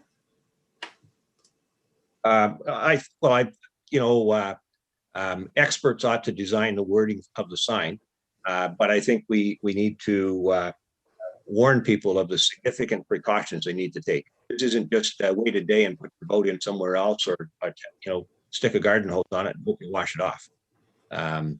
This is a nasty invasive species. Pressure washing our heated water through a pressure washer would be appropriate, and even a delay of more than a week before you go in another lake, more appropriate. But for the purpose of the motion, I think the words were clear enough and getting for the motion. So what I'll do is I'm going to look for a seconder for that motion. Excellent. Councillor Clark. All in favor? And that carries. Okay, thank you very much for that. Are there any other further notice of motion? Councillor Donaldson. Yes. I just want to, and I'm not sure how to do it, but a boat launch that's on Cardiff Lake in Dysart. It's been there for more than 50 years, and I just found out that it's not on any of our maps. So I don't know how it got missed, or but is it possible that we could look into it, that staff could look into it and see why it's not on the boat launch map? And if it isn't, how we go about to get it on the boat launch map? So maybe that's more of a question to staff than a notice of motion, I'm thinking, just for a follow-up. Well, Tammy and I discussed this previously, and I did suggest to her that a notice of motion was appropriate because it's not a boat launch that has been recognized by the Dysart in the inventory. Okay. There are others like that. Like when we talk about Drag Lake, the one location they want to sign is a location that looks like a boat launch and it's addressed as such, but it isn't one that we have in our inventory and we don't inspect it or maintain. So I suspect this Cardiff Lake one falls into a similar situation. I think Tammy mentioned there's an issue. There's a culvert that's been put in at that location in the last couple of years that does change something. So we'd need to review with roads department and so forth as well. But the initial step was just coming to council to see if they were interested in making that a priority to look into that further and bring back a recommendation. Okay, so Councillor Donaldson, I'm going to make a suggestion before we look for a seconder, is that we have a review of our boat launches. Tamara just referenced one on Spruce Lake that is ideal for a kayak, but not for anything else. So and yet that's one of the Dragon Spruce Lake mentioned. So maybe just a review of our boat launches, and we can have these boat launches are for, the cement, or these boat launches have like what the description is, and if we're maintaining them. We've done all that, and we have it all. Actually, Deputy Mayor Kennedy helped me a couple of years ago before he was on council start developing the inventory of everything. And so it's just more of a matter of council priority. Do they want to? I know we've had Lipsey Lake somebody asked for an access to Lipsey Lake earlier, and it was denied because they didn't want to add more boat launches. So it just comes back to being a council decision whether they want to recognize and or maintain or add them to the inventory. It's totally up to you. Yes, but you just referenced one on that other lake. So are we only just looking at the one that Councillor Donaldson is looking at? Yeah, we were just saying at that point, like our direction from council was just to include the ones that were already on the maps. So we didn't extend it beyond those. But if you'd like us to add every boat launch that we know of that's informal, we can. There's going to be quite a few. I defer to the rest of council and see what they want to do here. Councillor Donaldson is referencing one on Cardiff Lake, but I don't think we should do a patchwork quilt. If we have a lake association saying, right, we already know about the one on Spruce Lake, so why would we just look at one? Councillor Clark? Yeah, if we could ask staff to identify these ones that are not on the map or not currently being managed by the township, bring it to us and let us kind of go through it, and we can figure it from there as to what's what should be on it, what shouldn't be. And I think we'll need some help with that as well, because some of the ones that have been identified to me, I didn't know about. So Yeah. until we heard it from, like you said, from the Lake Association. So if there's information you all have, like this Cardiff Lake one and the Spruce Lake, we know those two now, but if there's others, feed us the information and we'll look into it. Okay, so Mallory, are you able to craft that into? Let me know if this captures it. Be resolved that council directs staff to review the boat launches throughout Dysart et al. and return with a staff report detailing the launches that will be added to our mapping. Yeah, but more I would than like to note though that this won't be an immediate, there's absolutely no room in the time allotments right now to be focusing on this. It's a fairly big project. We're gonna have to look at maintenance and everything else, signage, what works, parking, property ownership. Councillor Donaldson, is that okay? I know you wanted to only bring up the one on Cardiff Lake, but. Oh yeah, that's a good start, because if there's others on other lakes that have been used for 50+ years, and obviously since this one has been used that long, it takes very minimal effort to keep it maintained. It is, like Tamara pointed out, the roads department put a culvert in it. So yeah, it would be great if I guess if all the lakes were like that, but it just needs to be designated, because when I talked to the roads department about it, they said that it wasn't a designated boat launch on the map. So that's why they did it. Okay, so for now, maybe for ease of staff, let's look at the one on Cardiff Lake, and maybe we'll just word that right in the resolution, and we'll get a seconder on that. And if there's others identified, we can follow up with those as well. There's a difference between lake access and an actual boat launch. So Mallory, can you just tweak that to just only include to review the boat launch on Cardiff Lake? Do we need to review it or just add it to the mapping? Well, no, it's got to be have our staff report come back, because there's roads implications to it, and parking and everything. Okay, so direct staff to review the Cardiff boat launch and return with a report? Yes. Okay. Okay, we'll just hold it at that for now. Do we have a seconder for that? Councillor Clark, all in favor? And that's carried. I keep waiting to read the confirming bylaw. Are there any other notice of motion today? Councillor McKechnie, what's your notice of motion? I'll get to that first, but I'd just like to talk more about the problem on Head Lake. I mean, we have so many concerns today, and everyone is really concerned. I understand about our lakes, the quality of our lakes, our shorelines, our water. But this problem that's on Head Lake and Drag Lake, it's like a monster that's growing every second of the day.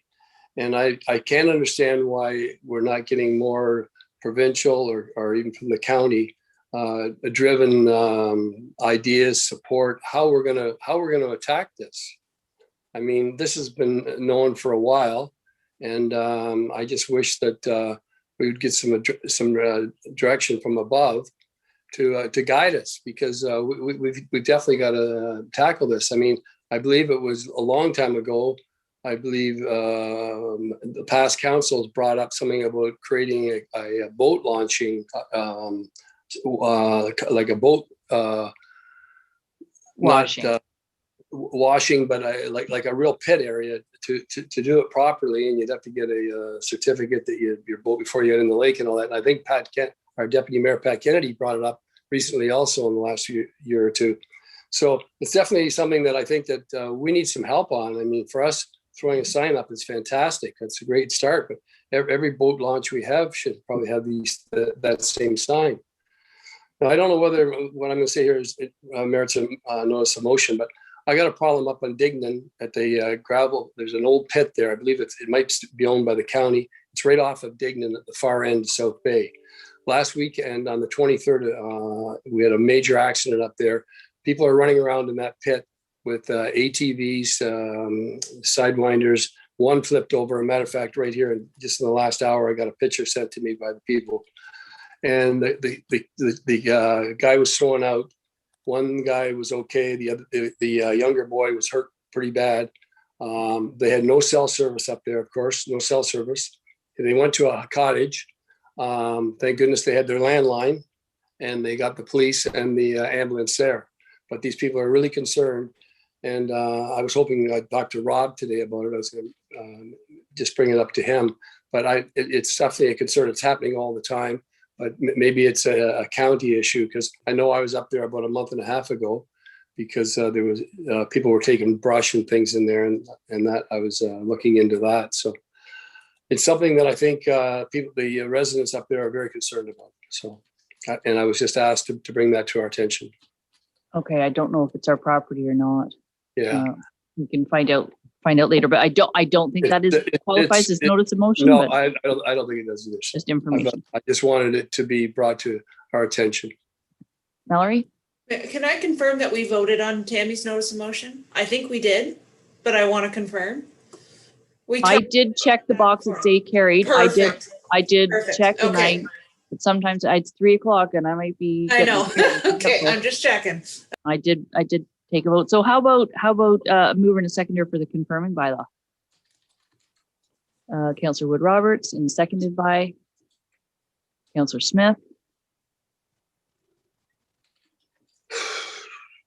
Be it resolved that bylaw number 2021-62, being a bylaw to confirm the proceedings of the regular council meeting held on July 27, 2021, be read a first, second, and third time, passed, signed, and the corporate seal attached hereto. All in favor? Okay, that's carried. And motion to adjourn. Anyone? Councillor Donaldson and Councillor Mckay. Be it resolved that council adjourn its regular meeting held on July 27th, 2021 at 2:54 p.m. All in favor? That's carried. Thank you very much. I hope everybody has a great rest of your afternoon, great long weekend coming up, and we'll get back on track with our committee of the whole on August 10th, I believe. Okay, so take care, everybody. Bye now.